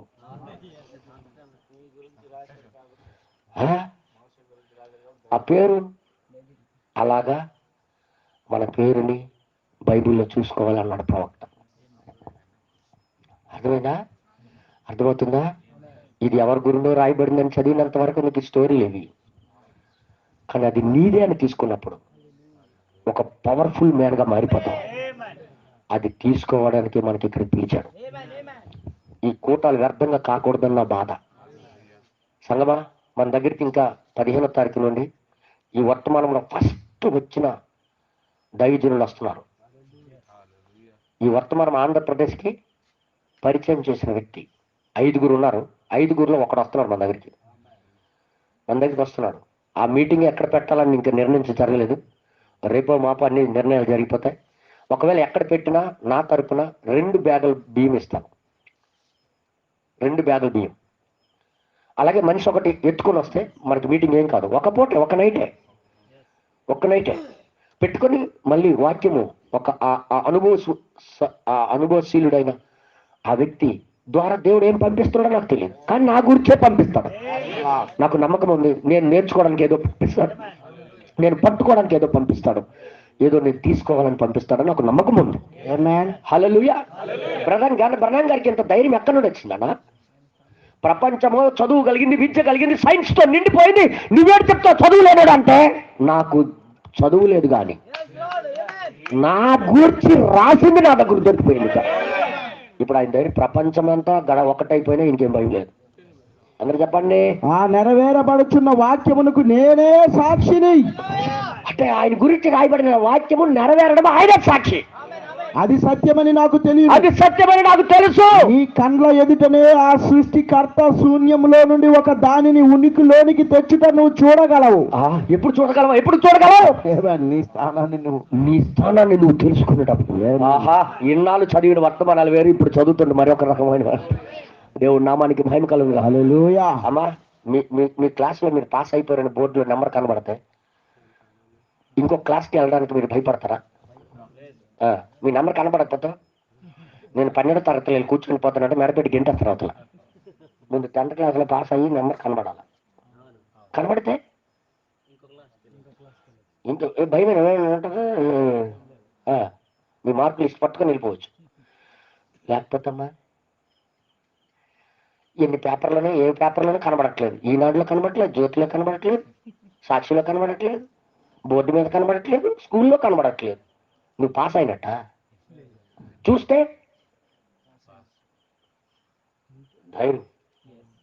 ధైర్యం వస్తుందన్న. దేవుడు నామానికి మహిమ కలుగును. అర్థమవుతుందా? నేను ఏ ఉద్దేశంతో మాట్లాడుతున్నా అర్థమవుతుందా?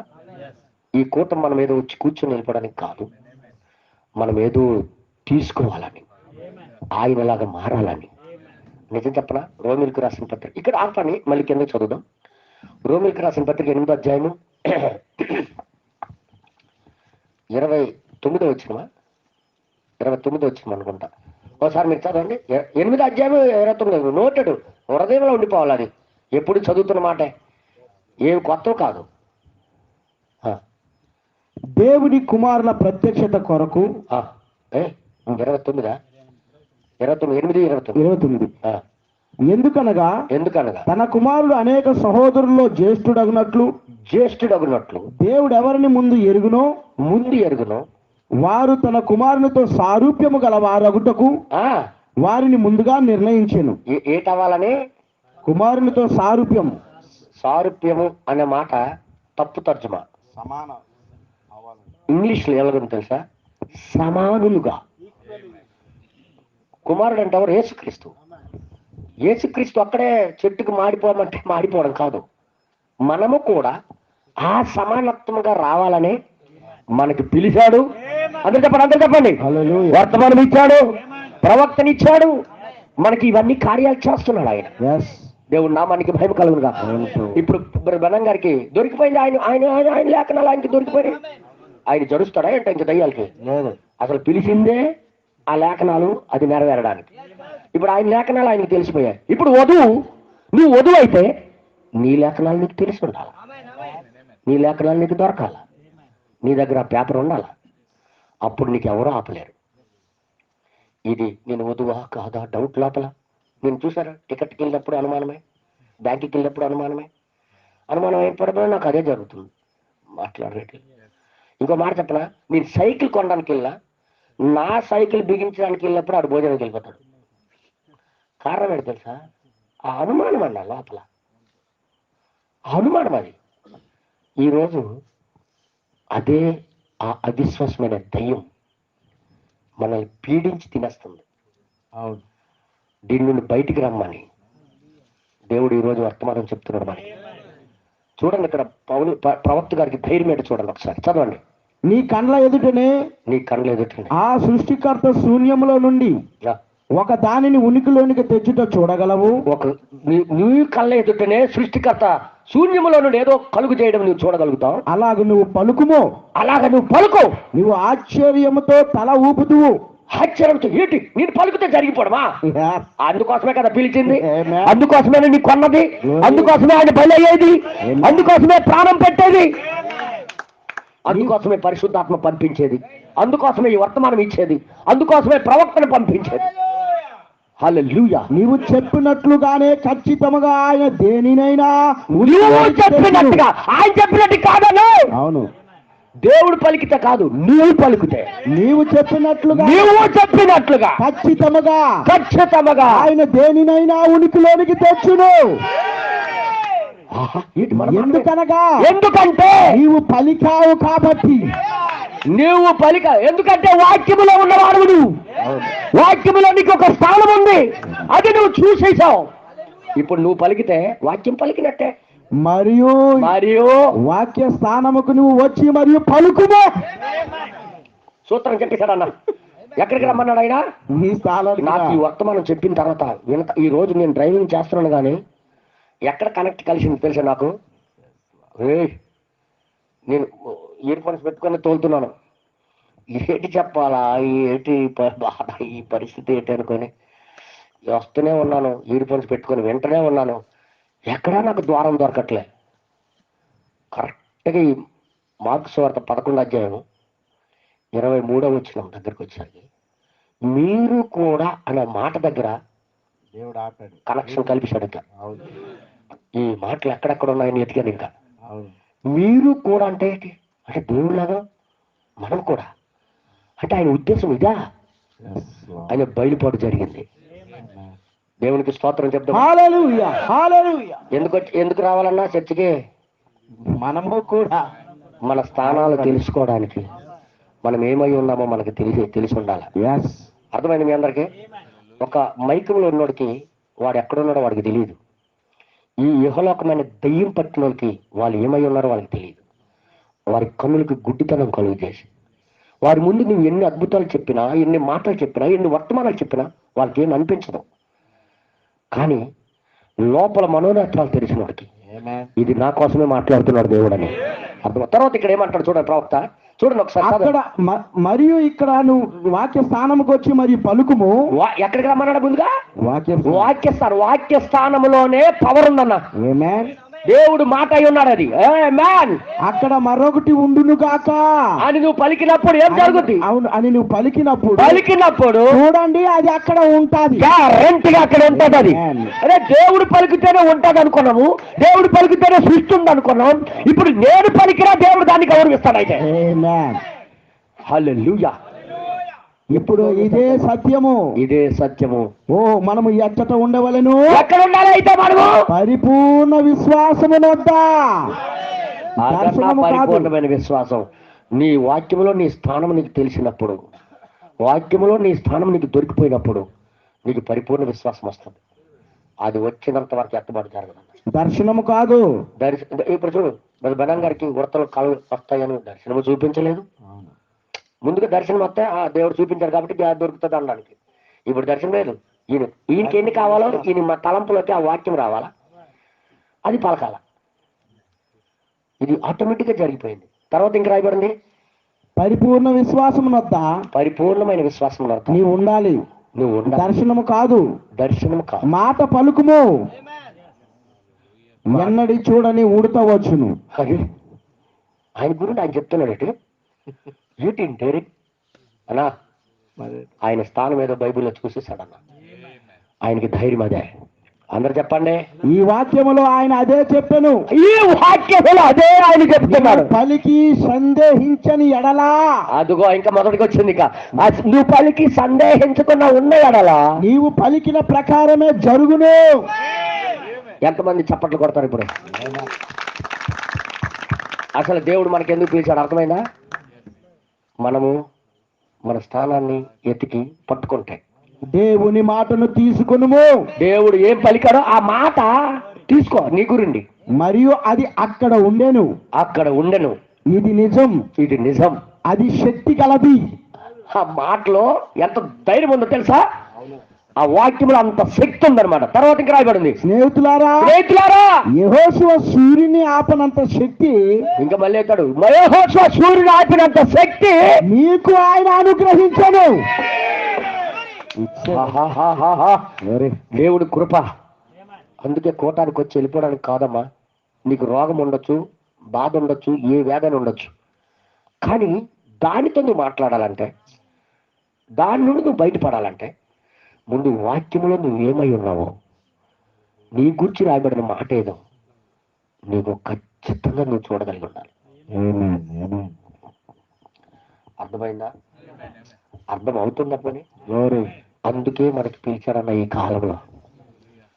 ఇప్పుడు నిజంగా ఇంకా ముందు చెప్తూ వెళ్తుంటే రాత్రి అంతా గడిచిపోతుంది. ఇంకో మాట చెప్పనా, మనకన్నా ముందు పరిశుద్ధులు గొప్ప గొప్ప అద్భుతాలు చేశారు. పేతురు వీళ్ళందరూ కూడా, ప్రభువులు వీళ్ళందరూ, ఐరనస్, మార్టిన్ లూథర్, కొలంబో వీళ్ళందరూ గొప్ప గొప్ప కార్యాలు చేసి దేవుడి కోసం నిలబడ్డారు. అయినా కీతాళం ఎవరి దగ్గర పెట్టారంటే ఈ చివరిలో ఉన్న తన ప్రజలు వారి స్థానం తీసుకొని ఆ బలిష్ఠుడైన దూత యొక్క స్వరముగా, బలిష్ఠుడైన దూత వచ్చి పలుకుతాడు, సమాధులు తెరవబడుతుంది అని చూడకండి. ఆ స్వరము మన లోపలే ఉండి మనము పలికితేనే. బ్రదర్ బ్రహ్నం గారు కూడా మన మీద ఆధారపడి ఉన్నారు. బ్రదర్ బ్రహ్నం గారు కూడా నిద్రిస్తున్నారు. ఇప్పుడు ఎవరి గురించి చూస్తున్నారు తెలుసా? ఎవరైతే తన వాక్యం, నా వాక్యం తీసుకుని వారి స్థానం తీసుకొని ఎప్పుడు పలుకుతారా? పాత కొత్త నిబంధన పరిశుద్ధులందరూ ఇప్పుడు మన కోసం ఎదురు చూస్తున్నారు. మీరు క్రికెట్ టీం ఎప్పుడైనా చూసారా? సచిన్ టెండూల్కర్ 100 ఆడి అవుట్ అయిపోయి అక్కడ కూర్చున్నాడు. 100 కొట్టాడు, ఒక్క రన్ అవసరం. ఉమ్మిలి కప్పిట్లారా, ఒక్క రన్ అవసరం టీం గెలడానికి. 100 కొట్టినాడు కూడా అవుట్ అయిపోయాడు. వాడికి కప్పుతో సంబంధం ఉండాలంటే ఈ ఒక్కడు కొట్టాలి. ఇప్పుడు ఎవడన్నా ఆధారం? ఇప్పుడు ఈ 100 కొట్టినాడు పక్కన పెట్టి 100 అంతా టుస్ అయిపోద్ది. ఇప్పుడు ఆ ఒక్కడు కొట్టకపోతే ఆ ఒక్కడి మీదే కన్ను దృష్టి ఉంటుంది. ఆ ఒక్క రన్ తీసేస్తే చాలు అన్నట్టుగా ఉంటుందా లేదా? అందరూ చెప్పండి. మన ముందున్న పరిశుద్ధులందరూ, గొప్ప గొప్ప దైవజనులందరూ ఈ చివరి దినాల్లో మన కోసం ఎదురు చూస్తున్నారు. మనము లేకుండా వాళ్ళు పరిపూర్ణులు కాలేరు. అలాంటి వాక్యం మన దగ్గరికి వచ్చింది. ఇప్పుడు దేవుడు నామానికి మహిమ కలుగును గాక. మీకు చాలా పెద్ద పెద్ద మాటలండి, మీరు అర్థం చేసుకోలేరు, కానీ దేవుడే మీకు సహాయం చేస్తాడని నేను నమ్ముతున్నాను. ఇంటికి వెళ్ళి తిన్నగా పడుకొని అసలు నాకు ఎందుకు పిలిచాడు, దేనికి పిలిచాడు, దేనికోసం పిలిచాడు, నా పట్ల ఆయన ఉద్దేశం ఏంటి అని పడుకొని ఆలోచించు. నీకు ఎన్ని మాటలు తెలుస్తాడో నీకు తెలుస్తుంది. హల్లెలూయా. ధనం గారికి ఒక 7వ తరగతి చదువుకున్నాడు, ఒక పనికి మళ్ళీ కుటుంబంలో పుట్టాడు అనుకున్నాడే కానీ తన వాక్యం ఆయనకి దొరికినప్పుడు, నేను బ్రహ్నాం కుటుంబీకుడిని కాదు, నేను సర్వోన్నతుని దేవుని కుమారుణ్ణి అన్నాడు ఆయన. అంటే తన అధికారం తెలిసిపోయిన తర్వాత పవర్ వచ్చేస్తుందండి. ఇంకా అక్కడ ఏమంటాడండి, ఎంత శక్తి కలిగిందంటే అంత శక్తి కలిగింది ఇది. ఇంకా చెప్తాను మరి కిందకి. అతడు కదలికలను ఆపు చేసెను, ఆ లేని దానిని అతడు సృష్టించెను. లేని దాన్ని సృష్టించాడు, ఆయన సృష్టించాడు. ఆ దేవుణ్ణి నేను ఎరిగి ఉన్నందుకు సంతోషించుచున్నాను. ఆ దేవుణ్ణి నేను ఎరిగినందుకు నేను సంతోషిస్తున్నాను. ఒక రోజున నేను సమాధిలో మట్టిగా అయిన తరువాత ఆయన పిలవగా తిరిగి జీవము పొందుతును. ఓ మాయ్, దేవుడి నామానికి మహిమ కలుగును గాక. ఇంకా దేవుడు పలుకుతానన్నాడు. ఎవరిలోనున్నా ఎవరో చివరిలో వస్తారు, వారి స్థానం వారు తీసుకుంటారు, వాళ్ళు వచ్చి సమాధులతో మాట్లాడతారు. మళ్ళీ దేవుడి నామానికి మహిమ కలుగును గాక. లాజరు బయటికి రా అన్నట్టుగా పరిశుద్ధులారా బయటికి రండి అని పిలిచే వాళ్ళు ఉన్నారు. అది పిలుస్తారు, పిలిచినంత వరకు ఎదురు చూస్తున్నారు. ముందు పిలాలంటే మన స్థానం మనకు తెలియాలి కదా. సమాధులు తెరాలంటేనా మన గురించి దేవుడు ఏమన్నాడో మనకు తెలిసి ఉండాలి కదా. అందుకే వచ్చి వెళ్ళిపోవడానికి ప్రయత్నం చేయకండి. చాలా టైం అయిపోతుంది, దయచేసి అర్థం చేసుకోండి. చాలా లేఖనాలు నేను తీసుకుంటున్నాను, కానీ అవన్నీ చెప్తే తెల్లారిపోతుంది. దేవుడు మీకు కనువిప్పు కలుగు చేయను గాక. ఎందుకు పిలువబడ్డామో ఎన్నో పేరకు వచ్చాము? 151. 51కి వచ్చామా? అవును. ఇంకా 152 కూడా ఏమంటాడంటే, నీవు పలికి సందేహించకుండా నీవు చెప్పినది జరుగునని నమ్మినట్లయితే అది నీకు అనుగ్రహించబడును. ముందు జరగడానికి ముందు మన స్థానం మనకు తెలిసిన మామూలు నేను కాదు, నేను పలికిన దేవుడై మాట అయి ఉన్నది, నేను దేవుడిలో ఒక భాగమై ఉన్నాను, వాక్యము నా స్థానం అది నువ్వు ఎరుగుంటే కదా ధైర్యం. హల్లెలూయా. ఇందాక పోలీసులు ముందుకెళ్ళి ఆపాను బండి, కారు. ఎందుకు పోలీసుడు పక్కన కూర్చున్నాడు? నాకు భయం లేదు, ఎందుకంటే నా స్థానం ఏంటి నాకు తెలుసు. అర్థం. ధైర్యం ఎక్కడి నుండి వచ్చిందనా? ఎవరున్నాడో నా పక్కనే చెకింగ్ చేసినాడో నా దగ్గర ఉంటాయి. చెక్ చేసిన వాళ్ళు ఏమంటారు? అన్నయ్య నమస్తే నమస్తే అని అంటున్నారు వాళ్ళు. ధైర్యం ఏంటి చెప్పండారా? అంటే మనకి అది ఏదో దొరికితే బలము, మనం ధైర్యంగా. ఇప్పుడు ఉదాహరణకు చెప్తాను చూడు, నేను 40 లక్షలు పట్టుకుని వెళ్తున్నాను బండి మీద. పోలీసులు ఆపుతుంటే వెళ్తుంటాను, దూరం నుండి బ్రేక్ వేసుకున్నాను. ఏమీ లేదు నా దగ్గర. తిన్నగా వెళ్ళాను పోలీస్ స్టేషన్ ముందుకే, ఆపాను, డిక్కిలా లేపాను. రండి సార్ చూడండి అంటున్నాను. నువ్వు అలాగ అంటున్నావు అంటే ఏంటి దగ్గర లేదు, వెళ్ళిపో అంటున్నాడు. ఏంటి అంటే అంత డేరింగ్ వచ్చి నేను ఇప్పి చూపిస్తున్నానంటే టైం వేస్ట్, వెళ్ళిపో. ఎట్లేదు నాకు అర్థమైపోయింది అంటే ఒక ధైర్యం అనేది ఎప్పుడు వస్తుందంటే మన స్థానం ఏదో మనకి తెలిసినప్పుడు. వాక్యంలో మన స్థానం తెలిసినంత వరకు మనకు ధైర్యం ఉండదు. లేకపోతే వస్తుంటాం వెళ్ళిపోతుంటాం. దానికోసం మనకి పిలవలేదు ఆయన. ఆయనలాగా మారిపోవడానికి, ఆయనలాగా పవర్ మనం సంపాదించడానికి దేవుడు రమ్మన్నాడు. ఈ వర్తమానం అందుకే ఇచ్చాడు, అందుకే ప్రవక్తను పంపించాడు. మీ కొరకు నేను ఏలియాని పంపిస్తాను. అంటే మన కొరకు ఎందుకు పంపిస్తాడు? మనం ఎక్కడో మర్చిపోయి మతిమరుపులో తిరుగుతున్నాం. అర్థమైంది మీ అందరికీ? మన స్థానాన్ని మనకి తీసుకురావటానికి, తెలియడానికి మనకి ఆయన ఏలియాని పంపించాడు. అసలు పంపించింది ఏలియా ఎందుకు తెలుసా? మన కొరకు. అందరు చెప్పండి, మన కొరకు పంపించాడు. మనకు కనువిప్పు కలుగు చేయడానికి, మన స్థానం మనం ఎరగడానికి. బైబుల్ పేపర్లు కాదు, చరిత్ర కాదు, అది జీవము కలిగిన శక్తి కలిగిన మాటలు. హల్లెలూయా. అందులో మన స్థానం మనం ఎత్తుకోవడం మంచిదే. దేవుడి నామానికి మహిమ కలుగును గాక. హల్లెలూయా. దేవుడి నామానికి మహిమ కలుగును గాక. ఒకరోజు రిజల్ట్ అంటించారు, విజయనగరం కలెక్టర్ ఆఫీస్ దగ్గర అంటించారు. ఏ నమ్మలు పోస్టులు పడ్డాయి. మా ఎలిషమ్మ అనే ఆమె ఉండేది, పిలుపురాజాల అక్క, ఆమె కూడా రాసింది, పాస్ అయింది. జనాలు వెళ్ళి నంబర్లు చూసుకుంటారు, ఏంటి పెట్టి అనుకోని. నేను అందులో కొద్దిగా పొట్టేది, అందరూ పొడవటంలే. బెదరు పలానా నెంబర్ చూడవా నా బాధ నాది, నా నెంబర్ ఎత్తుకొని అంటాడు. నేను వెనక్కి తగ్గిపోయి, నిజమే కదా, ఎవడు బాధ ఆడు పడుతున్నప్పుడు నా బాధ నేను పడాల. నాది ఎతికి పెట్టవా పాస్టర్ గారు, నేను ఎక్కడ రాయబడన్నా చెప్పవా? అలగ్గడ దొరకదు. బ్రదర్ మేము ఎంత క్లోజ్గా ఉంటాం కదా, నాకు రెండు కొద్దిగా ఎత్తికి పెట్టేవాడిని. అలాగే నా నెంబర్ నాకు కనబడకుండా నేను బాధపడుతుంటే నా వెనక అడుక్కున్నాడు ఒకడైతే మూతులు లాగా మరొకటిలాగా నేనే అడుక్కుంటున్నాను. నా మూతి నువ్వు నాకేస్తుంటే ఏడు దొరుకుతుంది నీకు? అర్థమవుతుందా మీ అందరికి? అప్పుడు వెంటనే గసిరాడు ఆయన మీద బెదర్ బెదర్ ప్లీజ్ ప్లీజ్ 1 4 7 8 30 చూసి నువ్వు నా నంబర్ నాకు కనబడట్లేదు ఇది గిరగడగడ 1 అలాగా.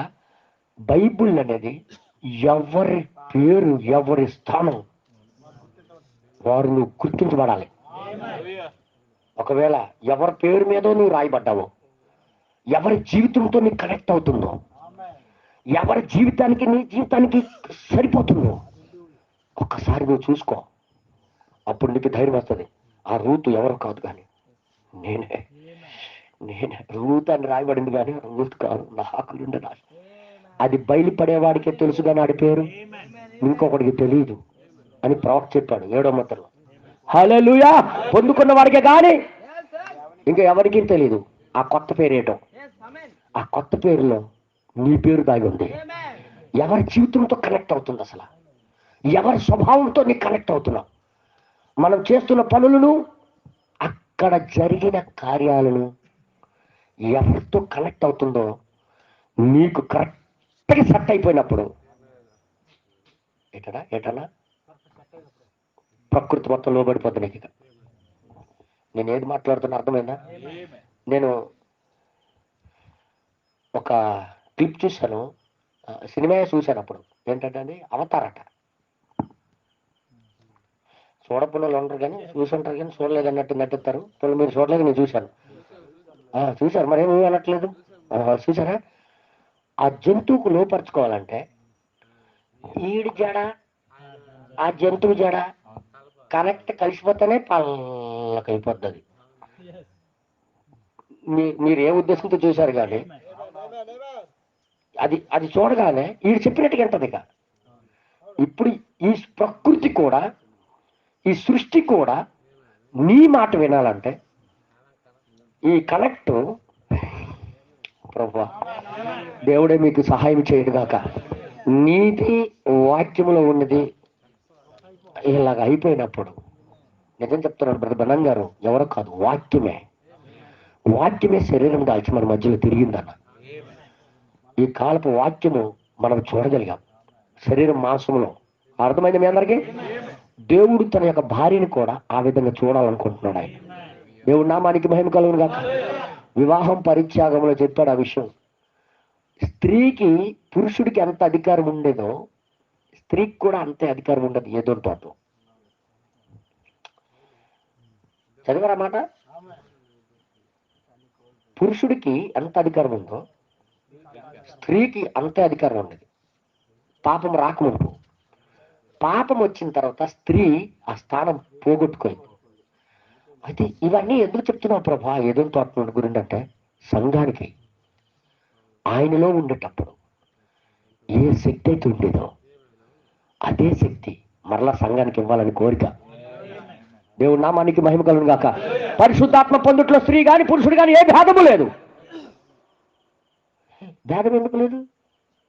దేవుడు అలాగ సమానత్వం చేయాలనే కోరిక. దేవుడు నామానికి మహిమ కలుగును గాక. ఆయనతో ఏకత్వం పొందాలని మనకి వర్తమానం పంపించాడరా. అర్థం చేసుకోండి. ఈ రోజు నుండి మీ టార్గెట్ ఏంటి?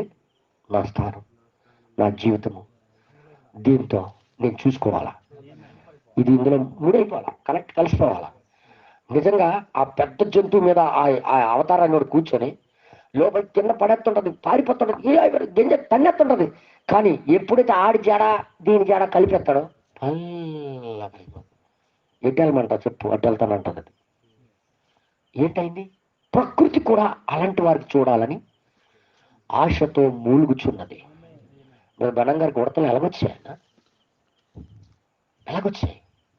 సృష్టికర్త దేవుడే సృష్టించగలడు కానీ మనిషి అలా సృష్టించగలడు. వాక్యంలో ఆయన భాగం అది. నా ప్రియ సహోదరులారా, ఇంకా ఎక్కువైపోతే అజీర్ణం అయిపోద్ది. కాబట్టి నేను విడిచిపెడుతున్నాను. ఇక్కడి నుండి మీరు ఆలోచించండి, అసలు ఎవరు నువ్వు? నిజం చెప్తున్నాను. సొదొమ దినాలలాగా ఆ మనుషులతో నువ్వు కలుస్తున్నావా? లేదా అబ్రహాము అక్కడ ఉన్నాడు, అబ్రహాము విశ్వాసంతో నీ జీవితం కలుస్తుందన్నది చూసుకుని ధైర్యం తెచ్చుకో. దేవుడు మీకు దీవించును గాక. ప్రార్థన చేద్దామా? ఈ సమయాన్ని నేను పాస్టర్ గారికి అప్పు చెప్తున్నాను. మీకా బెదర్ వచ్చి చిన్న పాట పాడతారు. ఏం పాట అది? వాక్యమే నాకు నా స్థానమును వాక్యమైన ఒక పాట ఉంది కదా.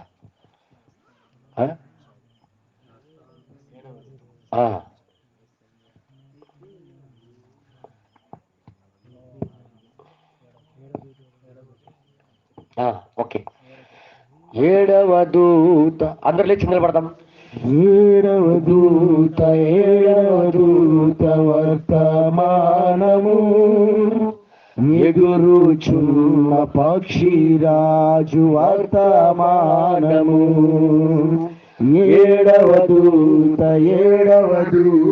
వర్తమానము ఎగురుచున్న పక్షిరాజు వర్తమానము. నా బ్రతుకును మార్చినది, నా నడతను దిద్దినది.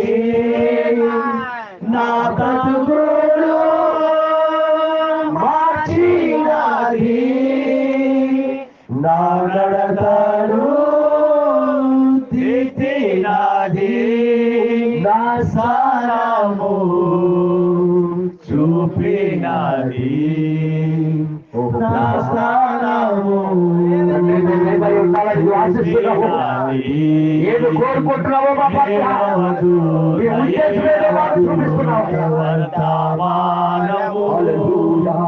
ఎగురుచున్న పక్షిరాజు వర్తమానము. ఓ ప్రభువానికి స్తోత్రములు. మా పట్ల నీ ఉద్దేశాన్ని బయలుపరుస్తున్నావు. మా పట్ల నీ ఉద్దేశం మేము కనుగోవాలనే ఇవన్నీ రాసి పెట్టావయ్యా.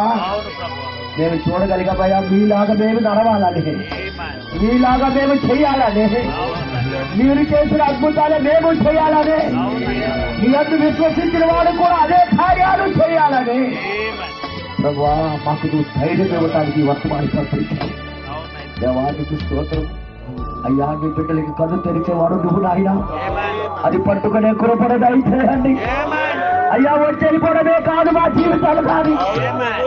ఏ ఉద్దేశం కొరకైతే పంపించావు, ఏది చూడాలని, ఏది పట్టుకోవాలని, ఏది జరిగించాలని మాకు నువ్వు పిలిచావో ప్రభువా, దానికోసం పాకులని కృపణ దయచేయడం, మా నెంబర్ మేము ఎత్తుక్కునే కృపణ దయచేయండి ప్రభు. నా గురించి రాయబడిన మాట నేను తెలుసుకునే కృపణ దయచేయండి ప్రభు. తండ్రి దానికోసమే ఆశ్చర్యపడు నా యొక్క జీవితం ఏంటాను కృపణ దయచేయండి. ఎవరెవరైతే చేతులు ఎత్తుచున్నారు, నువ్వు హృదయాలు ఎరిగిన దేవుడివి, మాట్లాడే దేవుడు అయ్యా. ఈ రాత్రి మాతో మాట్లాడావు ప్రభు అయ్యా. ఒక సర్వసామాన్యంగా మాతో మాట్లాడావు, మాకు కలుగు చేస్తున్నావు ప్రభు.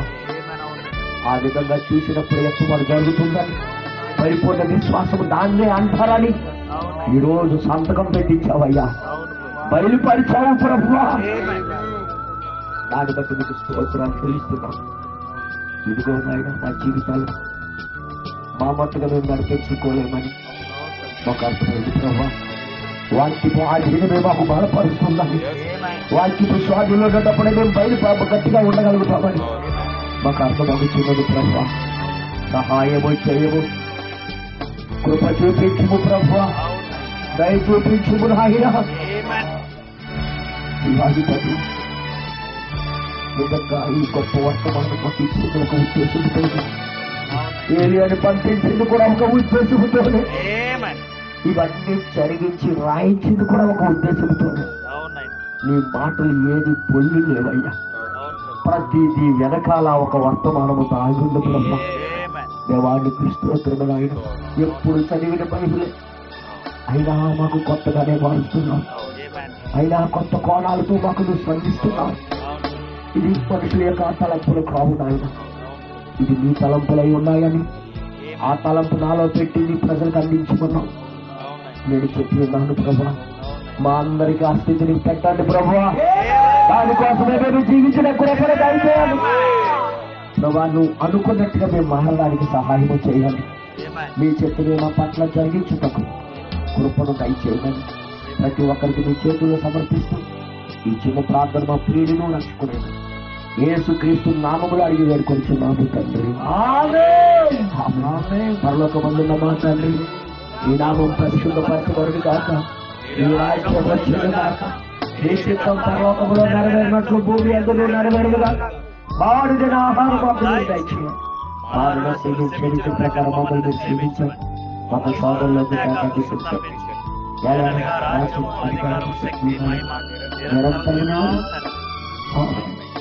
యేసుక్రీస్తు యొక్క కృప, ఆయన సన్నిధి నిత్యము మనకు తోడుగా ఉండి నడిపించును గాక.